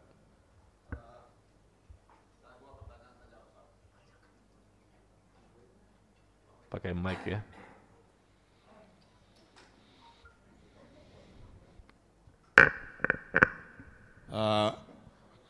Pertama Ustadz tadi mengatakan puasa itu harus capek gitu. Ya. Nah ini saya ingat waktu masih muda-muda, sangat muda ya, masih kecil gitu. Udah puasa tapi tidak capek-capek. Bagaimana itu? Malah kalau perlu sore-sore itu jam 4, jam 3, jam 4 itu luar kumpul di lapangan bola. Nah ini ya, bagaimana puasanya itu tidak baik, kurang baik itu bagaimana? Yang kedua pertanyaan saya, tadi tidak salah bertemu dengan Allah tadi Ustaz. Nah itu bagaimana tuh? Allah itu jadi punya rupa bisa diperlihatkan begitu, ini belum dapat mengerti saya sampai sekarang nih Ustaz. Iya, baik. Itu aja Ustaz, terima kasih. Assalamualaikum warahmatullahi wabarakatuh. Barakallahu fiik. Waalaikumsalam warahmatullahi wabarakatuh. Yang pertama ada katanya masa kecil dulu ya. Kok nggak capek-capek? Anak kecil ya. Anak kecil kan nggak wajib berpuasa. Tapi mereka tuh kelihatannya sepertinya jam 4 sore pun masih main sana lari sini ya. Ya karena memang mereka masih, pertama mereka masih kecil, tenaga mereka masih kuat ya, masih kecil dan mereka memang tidak diwajibkan. Bisa jadi mungkin mereka karena memang fisiknya kuat, masih muda, wajar-wajar saja seperti itu, masih ada stok tenaga meskipun sudah sore. Tapi untuk kita-kita ini untuk masuk sore itu kayaknya ketika sedang berpuasa ya, kayaknya udah mulai lemes-lemes itu. Kenapa mereka masih kuat? Saya katakan tadi bahwa kita hendaknya capek letih lelah selama puasa dengan capek letih lelah beribadah. Kita capekkan diri kita, maksudnya memperbanyak ibadah, bukan main bola. Bukan main bola, nunggu sampai berbuka nih, main bola jam bada asar sampai maghrib. Ya Allah, ini rugi banget nih ya. Yang kita lakukan apa? Memperbanyak ibadah salat sunnah. Yang kedua, memperbanyak baca Quran, mengkhatamkan berkali-kali. Yang kedua, memperbanyak untuk infak sedekah dan mengeluarkan zakat. Yang keempat, banyak-banyak berdoa dan bertaubat. Yang kelima, kita banyak-banyak bersyukur kepada Allah. Artinya segala kebaikan lah. Memberikan makan orang berbuka, ya, menolong orang yang susah, gitu loh Pak. Jadi mencapek-capekkan diri kita dengan berbagai macam bentuk ibadah yang disyariatkan. Bukan dengan cara-cara yang lain yang memang main bola tidak terlarang, tapi bukan itu yang kita lakukan. Ketika Ramadan ini kita fokuskan untuk yang sifatnya ibadah sudah jelas gitu disyariatkan, dan ternyata Rasulullah SAW dan para sahabatnya paling banyak melakukan ibadah itu 3, Bapak Ibu. Paling banyak ibadah yang Rasul dan para sahabatnya lakukan selama Ramadan itu 3. Meskipun yang lain juga banyak, tapi 3 ini yang paling banyak. Itulah yang kita capek letih lelah di situ lebih banyak. Apa itu? Banyak-banyak membaca Quran. Yang kedua banyak sholat sunnah. Yang ketiga banyak bersedekah. Ketika sedang berpuasa. Dan itu terangkum dalam satu ayat di surah Fatir ayat ke-29. Coba buka surah Fatir, surah ke-35. Surah ke-35, ayat yang ke-29. Apa kata Allah? Innal ladzina yatsluna kitaballah wa aqamus shalah wa anfaqu mimma razaqnahum sirran wa alaniyah yarjuna tijaratan lan tabur. Sesungguhnya orang-orang yang senantiasa membaca Quran terus, salat sunnah terus, yang wajib-wajib dikerjakan, ya ini bicara sunnah. Baca Qurannya diperbanyak, salat sunnah diperbanyak, dan dia bersedekah. Sembunyi-sembunyi maupun terang-terangan, bersedekah. Maka mereka ini mengharapkan perniagaan yang tidak akan merugi selama-lamanya. Satu ayat disebutkan 3 ibadah. Ya, baca Quran, salat, dan bersedekah. Dan ternyata ini yang lebih prioritas, lebih banyak dilakukan, capek letih lelahnya lebih banyak di sini gitu loh. Ya, tapi kenapa anak-anak kok nggak capek-capek? Ya mungkin mereka nggak puasa, atau mungkin mereka puasa tapi mereka tidak bercapek-capek dengan ibadah tadi, banyak bersantai-santainya, ya berleha-lehanya, ya, atau karena mereka menyesuaikan dengan keinginannya, bukan keinginan Allah. Jadi banyak sebab ya. Wallahu a'lam. Atau mungkin karena mereka masih muda sehingga mereka masih punya tenaga yang lebih baik, ya seperti itu. Yang kedua, bagaimana pemahaman bertemu Allah. Orang yang berpuasa itu dapat 2 kegembiraan. Pertama gembira ketika berbuka, yang kedua bergembira bahagia ketika bertemu dengan Allah tabaraka wa taala. Bertemu dengan Allah, apakah Allah itu bisa kita melihat wajahnya? Bisa. Bukankah di hadis disebutkan bahwa dalam Al-Quran juga ada ayatnya beberapa ya, bahwa ketika masuk surga, ya, kemudian Allah akan memperlihatkan wajahnya setiap pagi dan petang. Wajahnya seperti apa kita nggak boleh bayangkan, karena Allah itu tidak seperti makhluknya, tidak seperti manusia. Allah memiliki zat yang mulia, yang suci, tidak boleh kita gambarkan dengan khayalan-khayalan kita, atau kita gambar-gambarkan dengan lukisan-lukisan. Yang jelas Allah sendiri menyatakan bahwa Allah itu memiliki wajah yang mulia. Allah melihat, Allah mendengar, Allah mengetahui dan lain-lain, tapi tidak boleh diserupakan dengan makhluknya. Karena Allah mengatakan laisa kamitslihi syai'un. Allah itu tidak serupa dengan makhluk yang diciptakannya. Jadi bertemu Allah nanti di mana? Di sorga. Allah akan perlihatkan kepada hambanya yang sudah masuk sorga. Dan ini nikmat tertinggi, lebih nikmat dibandingkan sorga itu sendiri. Surga itu sudah luar biasa, pemandangan yang indah, makan yang enak, pakaian yang luar biasa, perhiasan yang luar biasa. Tapi itu semuanya tidak bisa mengalahkan nikmat tertinggi, bisa melihat wajah Allah itu, kata Rasulullah di hadis, merupakan nikmat yang terbaik, nikmat yang tertinggi, nikmat yang terbesar. Disitulah Pak kita ya bisa melihat wajah Allah. Ya mudah-mudahan ya kita bisa seperti itu nanti. Masuk surga dan bisa melihat wajah Allah, bertemu dengan Allah langsung, yang di dunia ini kita nggak pernah lihat. Salat kita nggak pernah lihat, doa nggak pernah kita lihat. Memang Allah nggak berkenan, tidak mau menampakkan wajahnya kepada manusia di dunia. Bahkan Nabi Musa minta Pak, Nabi Musa pernah minta, ya Allah tampakkan wajahmu. Nabi Musa dia Rasul, minta, kata Allah nggak bisa. Kata Nabi Musa, aku ingin melihat wajahmu yang mulia. Maka Allah katakan, lihatlah gunung itu. Kalau gunung itu ada pada tempatnya, maka engkau bisa melihat wajahku. Allah menampakkan cahayanya saja, gunung itu hancur, rata dengan tanah, Nabi Musa pingsan. Baru cahayanya saja, ya, belum wajahnya yang mulia. Karena Allah tidak berniat, tidak punya keinginan untuk menampakkan wajahnya di dunia, tidak mau. Ya, jadi kalau ada orang mengatakan, saya bertemu Allah di dunia, itu bohong.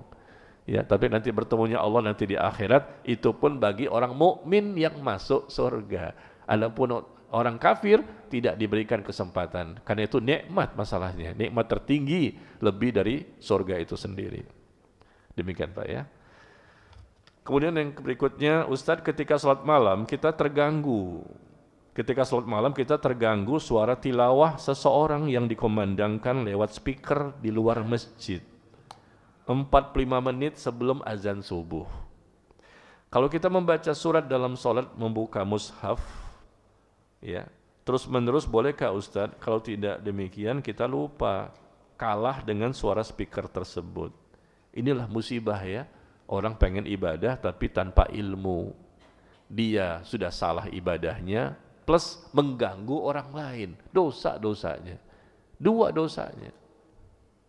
Ya, pertama dia salah ibadahnya, yang kedua dia mengganggu orang lain, kan itu menzalimi orang lain dosa.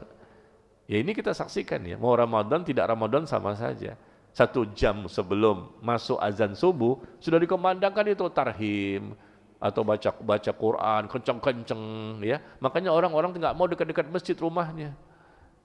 Kenapa? Harga rumahnya jatuh nanti ketika dijual. Jadi murah karena berisik masjid itu. Ini kan jadi merusak citra Islam, merusak citra masjid.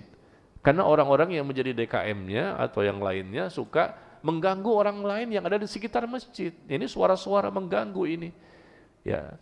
Jadi mereka perdengarkan orang baca Quran langsung pakai mic, dibesarkan speakernya, terdengar. Kata mereka syiar. Syiar itu bukan mengganggu. Dan kalaupun mengganggu yang positif. Contohnya apa? Azan. Azan kan mengganggu tidur kita tuh, tapi ini positif, memang disyariatkan supaya kita bangun sholat subuhnya. Kalau enggak kesiangan, enggak terdengar suara azan. Mengganggu yang positif karena memang disyariatkan, dalilnya ada, keterangannya ada. Tapi kalau mengganggu yang negatif, karena enggak ada keterangan, enggak ada dalil, enggak ada contoh, enggak ada tuntunan, dan pasti orang marah. Lagi sakit, terganggu dengan suara berisik itu. Lagi bayi baru tidur, nangis lagi tuh bayi. Orang tua yang lemes, mau istirahat, terganggu lagi. Yang sholat, terganggu juga. Ya, na'udzubillah min dzalik. Karena kebodohan ya.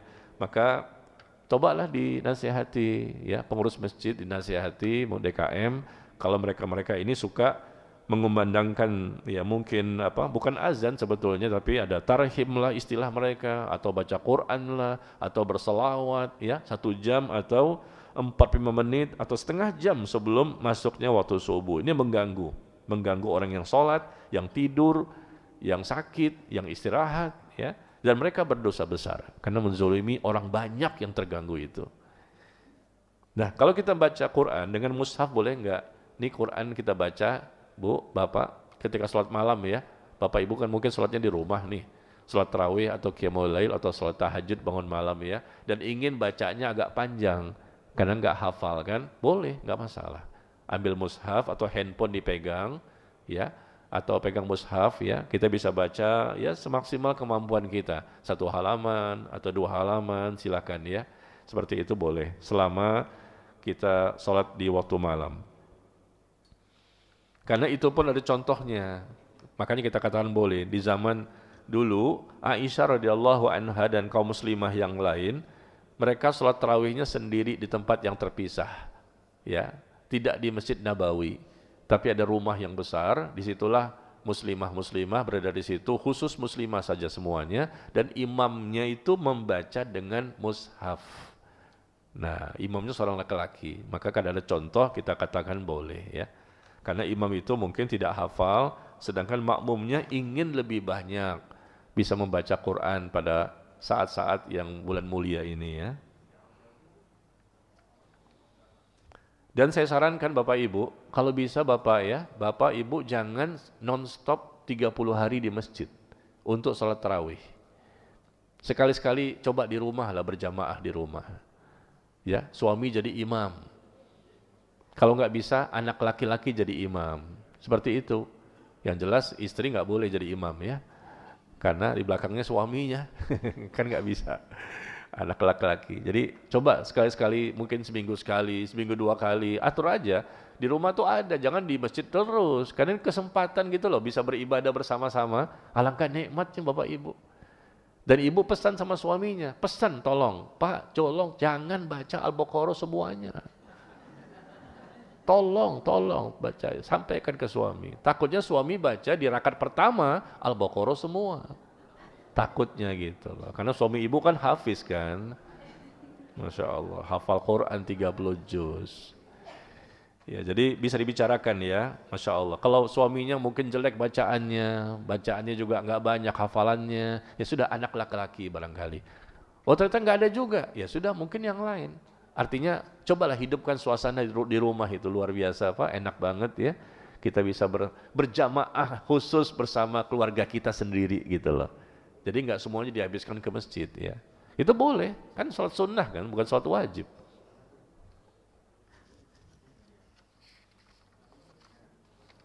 Kemudian Pak Ustadz tolong diterangkan tentang taubat nasuha. Taubat nasuha itu adalah taubat yang sebenar-benarnya taubat, ya, sesuai dengan cara yang disyariatkan oleh Allah dan Nabi SAW. Jadi bukan taubat asal-asalan ya, tapi taubat yang benar-benar taubat, dan ini perintah dari Allah, hukumnya wajib. Dan masalah taubat nasuha ini, silakan Bapak Ibu lihat di artikel yang ada di Telegram saya juga, tentang taubat nasuha, sekedar memudahkan saja ya. Ada artikelnya di sini bagi yang punya Telegram. Taubat nasuha itu adalah taubat yang pasti diterima di tanggal 16 September 2023. 16 September 2023, judulnya 8 syarat taubat nasuha. Ya, judulnya itu 8 syarat taubat nasuha. 16 September 2023. Jadi taubat itu wajib hukumnya, caranya ada 8. Pertama, menyesali dosa-dosa yang dilakukan di masa lalu, menangis di situ. Menangis, menyesali, tunjukkan ekspresi penyesalan. Ya, teteskan air mata. Yang kedua, perbanyak istighfar, minta ampun kepada Allah. Perbanyak istighfar, astaghfirullah wa atubu ilaih, astaghfirullah wa atubu ilaih. Itu bertobat nasuha. Yang ketiga, berniat dan bertekad untuk tidak lagi mengulangi perbuatan dosa. Yang ketiga ini berniat dan bertekad untuk tidak lagi mengulangi perbuatan dosa, maka dia melakukan pembentengan-pembentengan. Bisa dipahami Bapak-Bapak? Dilakukan pembentengan-pembentengan agar tidak mudah jatuh kepada dosa. Maka lakukan metodenya kiat-kiat agar tidak mudah jatuh kepada dosa. Ini nomor 3 ya. Yang keempat, minta maaf kepada orang yang pernah disakiti, yang pernah dizolimi. Atau mengembalikan barang orang lain yang pernah diambil. Itu cara bertobat ya. Barangkali kita pernah mengambil barang orang lain, maka kembalikan. Uang orang lain, korupsi dan lain-lain, kembalikan. Itu cara bertobat. Minta maaf kepada orang yang pernah disakiti. Yang kelima, taubat dilakukan pada waktu masih terbukanya pintu taubat, sebelum roh sampai ke kerongkongan. Ya, jangan sampai sudah sampai di kerongkongan baru bertaubat, nggak diterima itu. Kemudian yang keenam, memperbanyak amal setelah bertaubat. Bukti taubat nasuha itu ada perubahan, ada progres, ada upgrade. Ibadah yang wajib yang sebelumnya ditinggalkan, sekarang dia kerjakan. Bahkan ibadah sunnahnya pun banyak. Memperbanyak amal ibadah. Yang wajib dikerjakan, yang sunnah pun dikerjakan. Karena Allah mengatakan demikian. Orang yang taubat nasuha itu orang yang mereka banyak melakukan amal soleh. Yang ketujuh, taubat itu dilakukan dengan ikhlas. Ya, kalau riya tentu tidak diterima. Karena taubat itu ibadah. Dan ibadah yang paling banyak selama hidup di dunia ini, sampai mati apa? Taubat. Ramadan cuma sebulan, 5 waktu sholat ya cuma 5 waktu kan, ya zakat cuma sekali dalam setahun, haji cuma sekali dalam seumur hidup kan. Tapi taubat ibadah rutinitas, mau Ramadan nggak Ramadan, kapanpun dimanapun, setiap desahan nafas, setiap tarikan nafas, itulah ibadah terbanyak, itu taubat. Yang kedelapan, yang terakhir, taubat nasuha itu adalah andai kata kita pernah menyampaikan sesuatu kepada orang lain yang salah, maka segera kita bertobat, kita klarifikasi ya, kita bertobat, minta ampun kepada Allah karena menyampaikan sesuatu yang salah, mungkin mengajarkan atau menyampaikan informasi atau men-share informasi atau apa saja ya salah, berarti kita bertobat dan memperbaiki diri dan berikan yang benar itu seperti apa. Barangkali kita pernah men-share artikel yang salah, hadisnya palsu, Barangkali kita pernah mengajarkan seseorang begini Pak, begini, ternyata salah yang kita ajarkan. Maka cara bertobat adalah kita sampaikan lagi kepada orang tersebut, jangan ikuti ucapan kemarin, karena saya salah ternyata, saya nggak tahu. Lalu sampaikan yang benar itu seperti apa. Nah, itulah ya, 8 poin tobat nasuha yang kita lakukan sepanjang hidup. Dan kalau betul-betul tobat ini diterima oleh Allah, maka sama seperti orang yang tidak punya dosa. 0. Kalau tobat nasuhanya diterima ya. Kemudian berikutnya, apakah wanita haid boleh iktikaf? Apakah wanita haid boleh iktikaf? Haid itu nggak boleh sholat, tidak boleh puasa, tidak boleh jima, dan tidak boleh tawaf. Ya, tidak boleh tawaf. Mengelilingi Ka'bah itu nggak boleh ya, bagi wanita yang belum suci, belum bersih dari haid. Jadi ketika sholat, puasa, tawaf, dan jima saja yang terlarang. Adapun yang lain diperbolehkan. Wanita haid untuk iktikaf silakan, selama memang dia bisa yakin ya bahwa tidak tercecer gitu loh. Darah itu jangan sampai ada di mana-mana. Maka dia pakai pembalut.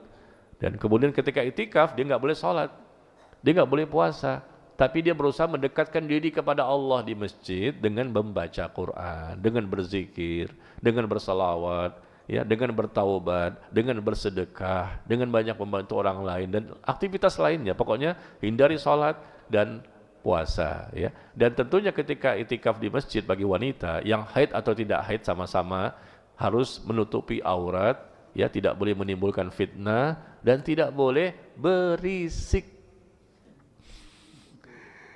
Tidak boleh berisik. Ya, karena ada 2 orang saja sudah mewakili satu pasar. 2 orang wanita terkadang bisa mewakili satu pasar ya, tidak boleh berisik karena mengganggu orang itu dosa juga. Ya, jadi masalahnya seperti itu. Dan satu lagi, bagi seorang istri harus wajib dengan izin suami. Nggak boleh wanita iktikaf tanpa izin suami. Suaminya nunggu di rumah, makanan nggak ada. Kemana istri saya iktikaf?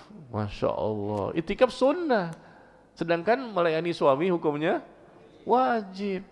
Kok mengedepankan yang sunnah? Ini terjadi, ada jamaah saya begitu. Istrinya kabur dari rumah. Dia iktikaf di masjid. Suaminya nggak mengizinkan, tetap iktikaf di masjid. Ya Allah, suaminya bertanya kepada saya, dosa itu istri. Iktikaf itu sunnah, nggak iktikaf pun nggak apa-apa. Ya, tapi suami tidak boleh dibiarkan, harus diberikan pelayanan, perhatian. Anak-anak juga harus ada makanan kan, ketika sahur bagaimana, kecuali suami mengizinkan, silahkan kamu iktikaf di masjid, saya pun pindah ke pos yang kedua. Iya Pak ya, andai kata istrinya 2 gitu loh, ini kan contoh doang. Silakan kamu iktikaf 10 hari di masjid, saya pun pindah juga ke pos yang kedua. Pos apa ini? Bukan pos satpam, bukan. Pos yang kedua maksudnya istri yang kedua. Masya Allah. Si suami ternyata iktikaf dengan istri yang kedua di rumahnya. Yang nggak sah ya iktikaf di rumah. Karena iktikaf itu harus di masjid. Apakah boleh memperbanyak puasa sunnah di bulan haram dan bulan Sya'ban dengan berpuasa Daud? Biasanya hanya rutin puasa Senin Kamis saja. Boleh ya, puasa Sya'ban dengan puasa Daud. Silakan sehari puasa, sehari tidak, jumlahnya 15. Ya. Tapi kalau kita mau fullkan 1 bulan full, Masya Allah, ini jarang-jarang. Boleh-boleh juga, silakan. Ini kan fattaqullaha mastata'tum, bertakwalah kepada Allah semampu kalian ya. Kalau Senin Kamis aja boleh, puasa Daud boleh dan lain-lain. Tapi kalau untuk 1 bulan full tidak boleh dilakukan selain bulan Sya'ban. Selain bulan Sya'ban tidak boleh full. Yang full itu hanya Sya'ban saja karena tidak disyariatkan ya. Di bulan-bulan lain selain Sya'ban itu cukup dengan yang terbanyak adalah puasa Nabi Daud. Nah, seperti itu yang bisa kita lakukan. Karena sebaik-baik puasa sunnah adalah puasa Nabi Daud. Ya. Selesai? Silakan.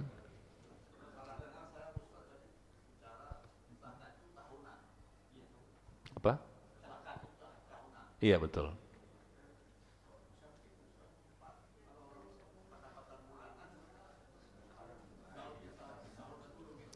Ya, baik Pak, terima kasih. Zakat ya, kebiasaan kaum muslimin dahulu, mereka mengeluarkan zakat ketika Sya'ban. Kalau mereka memang tepat waktunya di Sya'ban ya. Zakat itu disyariatkan setahun sekali, bukan sebulan sekali. Kenapa? Karena Rasul mengatakan la zakata fi malin hatta yahula alaihil haul. Hadis yang dikeluarkan oleh Imam At-Tirmidzi dan Imam Ibnu Majah. Nabi SAW mengatakan bahwa tidak ada harta, la zakata fi malin, tidak ada zakat pada harta kecuali kalau harta itu sudah bertahan selama 1 tahun. Nabi yang mengatakan, bukan saya. Tidak ada zakat pada harta kecuali harta itu sudah bertahan selama setahun dan mencapai nisab. Nisabnya berapa? 85 gram emas. Ya, itu kalau emas minimal 85 gram. Tapi kalau rupiahnya berapa? Nah, tinggal cari saja berapa rupiahnya dari 85 gram. Berapa sekarang, Bu? 1.600.000. Nah, 1.600.000 1 gramnya kalikan 85, itulah rupiahnya ya. Kalau bertahan selama setahun kalikan 2,5%. Nah, tadi Bapak mengatakan bukannya 1 bulan, per bulan kita keluarkan zakat. Itu bukan zakat yang disyariatkan.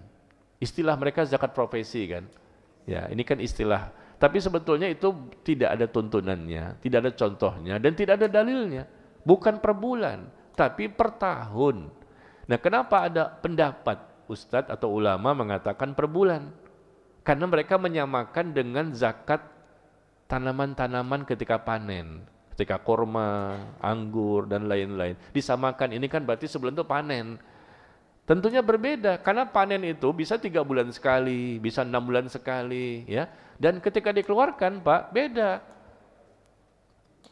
Beda nisabnya ketika dikeluarkan itu, kalau masalah buah-buahan, tanam-tanaman itu bisa 3 bulan, bisa 6 bulan sekali. Dan dikeluarkan 5% atau 10%. Bukan 2,5%. Ya, tanaman yang diairi dengan hujan, berapa? Berapa? Yang diairi sama hujan? Ada juga yang kita aliri sendiri gitu, kita upayakan sendiri airnya dari kita gitu. Itu berapa persen? 5%. Kalau dari hujan langsung 10%. Ya, jadi kalau yang kita kan tahu harta ini bukan tanam-tanaman, ini harta bukan buah-buahan, dibedakan dong. Karena Rasul mengatakan tidak ada zakat pada harta. Harta itu 2,5%. Sedangkan tanam-tanaman, buah-buahan itu per panen. Panen bukan sebulan, bisa 3 bulan, bisa 6 bulan. Dan kalaupun dikeluarkan, ada ternyata 5% sampai 10%. Jadi menyamakan hukum dengan tanam-tanaman dan buah-buahan itu salah. Ya, makanya di zaman Umar bin Khattab radhiyallahu an, ketika beliau sebagai khalifah, sudah ada pegawai-pegawai yang digaji per bulan, tapi nggak ada zakat profesi. Pada waktu itu di zaman Utsman bin Affan, mereka sudah digaji per bulan, nggak ada dikeluarkan zakat profesi. Karena memang zakat harta itu kata Rasul, kan kita bicara dalil kan, bicara syariat, bicara dalil. Ternyata Rasul mengatakan tidak ada zakat pada harta kecuali harta itu sudah bertahan selama 1 tahun. Tapi kalau kita ingin keluarkan per bulan infak, sedekah, oh boleh-boleh saja. Namanya jangan zakat. Per minggu juga boleh, per hari juga boleh, silakan saja infak sedekah itu bebas. Tapi kalau sudah bicara zakat nggak boleh sembarangan. Karena apa? Ada aturannya.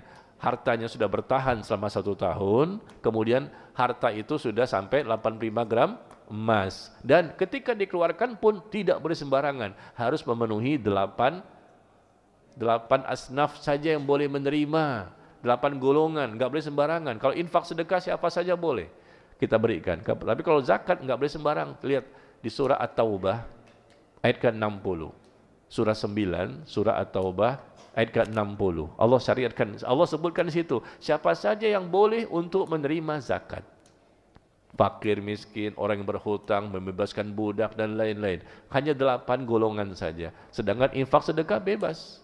Kita berikan kepada siapa saja. Bahkan orang kafir pun boleh. Tapi kalau untuk zakat nggak boleh. Orang kaya kita nggak boleh kasih zakat. Orang yang mampu ya nggak boleh keterima zakat.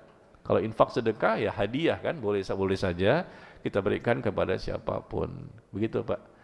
Ya. Ya, ini memang masih terjadi ya di masyarakat ya, tapi gimana lagi ya, kita kan mencari kebenaran ya, bukan mencari pembenaran, karena kita lihat dalil dan contoh ya hanyalah per tahun, tidak ada satupun dalil yang berkaitan dengan per bulan. Adapun yang mengatakan keluarkan tiap bulan, sebetulnya mereka menyamakan hukum itu dengan tanam-tanaman dan buah-buahan. Coba lihat Al-An'am surah ke-6 ayat 141. Al-An'am surah ke-6 ayat 141. Di situ Allah sebutkan bahwa zakat untuk tanam-tanaman dan buah-buahan itu per panen.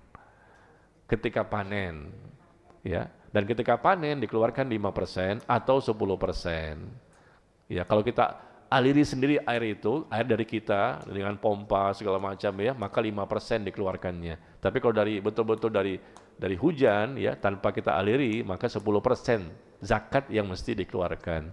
Sedangkan zakat harta itu kan cuma 2,5%. Jadi beda ya, jangan disamakan hukumnya. Barangkali itu. Wallahu a'lam bishawab. Ustadz, ada satu pertanyaan masuk. Ustadz izin bertanya, bagaimana dengan pendapat seseorang yang berpikir bahwa banyak jalan menuju surga tidak harus memakai jilbab? Mohon nasihatnya Ustadz. Kok aneh ya pertanyaannya? Ada pertanyaan, banyak jalan menuju surga. Betul, banyak cara untuk menuju surga. Tapi yang dia sebutkan tidak mesti harus pakai jilbab kan? Nah ini kan gak benar. Banyak cara untuk menuju surga, artinya cara-cara yang mau cara seperti ini, cara seperti ini, cara seperti ini, banyak pilihan, multiple choice. Artinya masuk surganya seseorang kan kita nggak tahu nih dengan sebab yang mana gitu loh. Bisa jadi dia masuk surga dengan sebab puasanya yang lebih dominan, mungkin sholatnya yang lebih dominan, mungkin sedekahnya yang lebih dominan ya.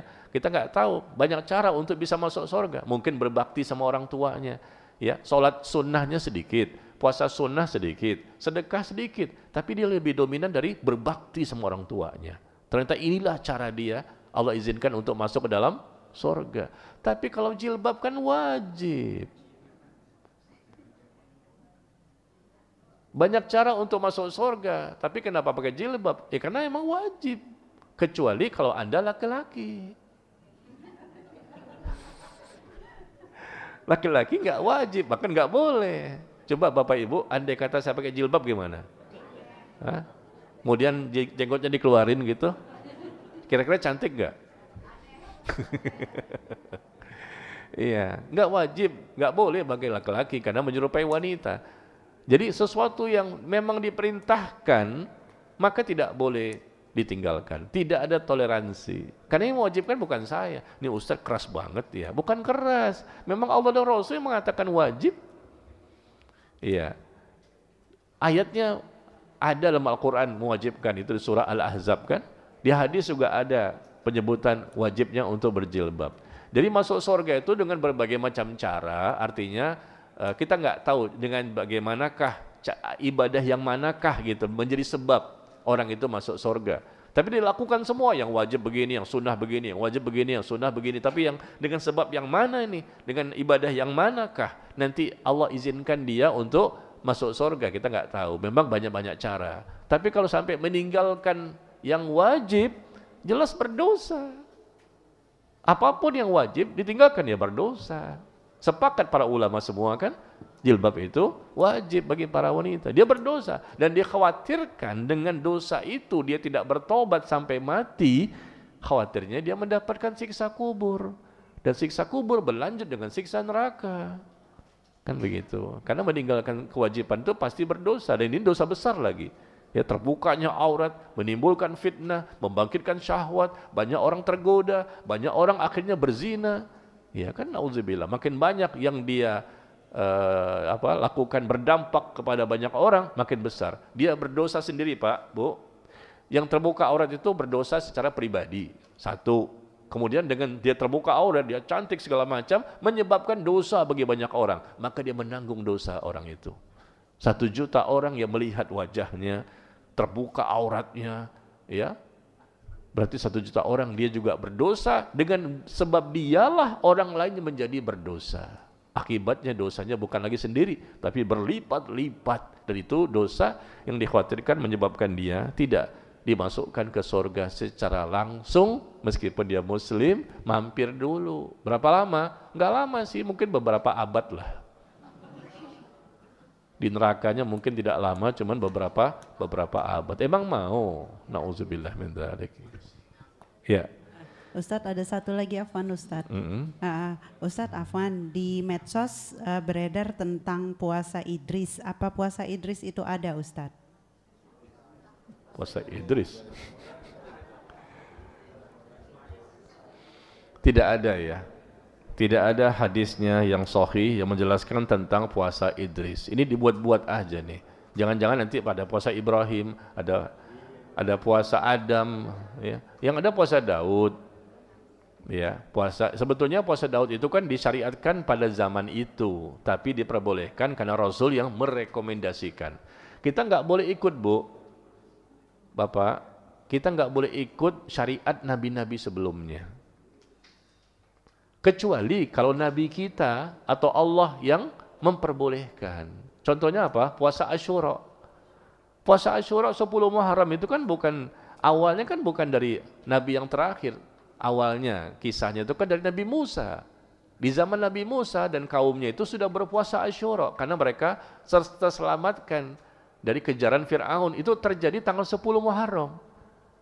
Nabi Musa dan kaumnya melewati Laut Merah itu dan Fir'aun datang mengejar, akhirnya mereka ditenggelamkan oleh Allah. Itu terjadi tanggal 10 Muharram. Nabi Musa bersyukur kepada Allah, kaumnya bersyukur kepada Allah, maka kejadian itu tanggal 10 Muharram mereka jadikan hari untuk berpuasa. Nah, ini syariat Nabi Musa awalnya, tapi Nabi Muhammad SAW ya mengatakan kami lebih berhak untuk bersyukur dibandingkan kalian orang Yahudi dan Nasrani. Maka syariat Rasul pun mensyariatkan kepada kita untuk berpuasa Asyura. Ini kan syariat nabi-nabi sebelumnya, tapi karena Rasul yang merekomendasikan, maka kita juga boleh mengikuti. Nabi Daud, ini kan puasa Nabi Daud.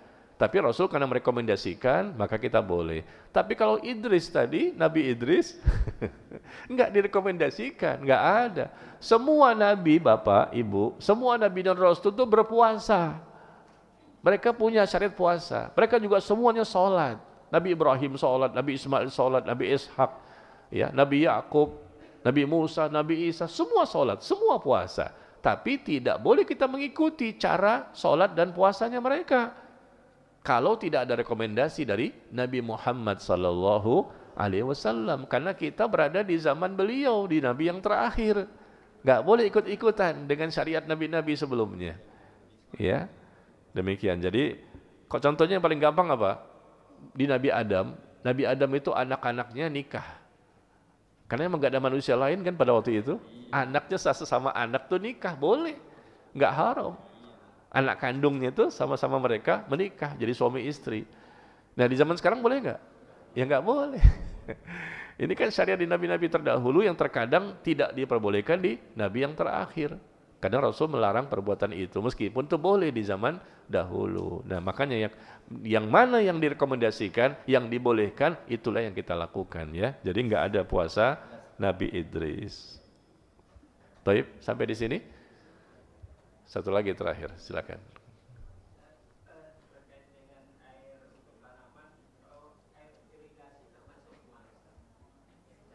Irigasi, air irigasi itu termasuk air yang kita upayakan kan, kita usahakan kan, dengan pompa, jet pump segala macam. Nah itu 5%.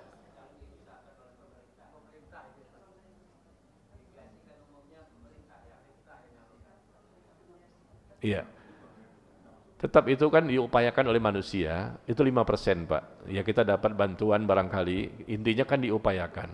Ya, barangkali juga ada pajak-pajak juga kan yang kita bayar kan sebagai kompensasinya. Ini bantuan pemerintah, tapi di balik itu kan kita bayar pajaknya, mungkin bayar ini, bayar itu ya. Jadi intinya 5%, karena kita irigasi, kita buat sendiri, airnya kita datangkan sendiri dengan pompa segala macam atau bantuan. Tapi kalau betul-betul murni dari hujan, nah itu baru 10%. Ya. Cukup Bu, kelihatannya ibu-ibu capek ya. Ibu-ibu kelihatan capek Pak, karena mereka ini sudah ibadah sejak tadi malam. Betul Bu? Pemanasannya sudah ada ya, latihan untuk ngantuk ya. Taib, sampai di sini, wallahu a'lam bishawab. Mudah-mudahan bermanfaat ya. Ingat hikmah dan keutamaan puasa Ramadan. Apa yang saya katakan tadi Bapak Ibu, siap capek, letih dan lelah selama Ramadan? Iya, kita capek, letih dan lelah. Jangan bersantai-santai, jangan berleha-leha. Ini bukan waktunya. Hidup singkat, sementara, tidak lama dan mati itu pasti ya. Tetapi Ramadan bulan yang sangat mulia, sangat agung ya, berbeda dengan bulan-bulan yang lain. Maka marilah sama-sama kita bercapek ria ketika beribadah ya, bukan main-main. Bercapek ria demi untuk mendapatkan ampunan, rahmat dan surga Allah tabaraka wa taala. Wallahu a'lam bissawab. Wa sallallahu ala nabiyina Muhammad walhamdulillahirabbil alamin. Subhanakallahumma wa bihamdika asyhadu an la ilaha illa anta astaghfiruka wa atubu ilaik. Wassalamualaikum warahmatullahi wabarakatuh.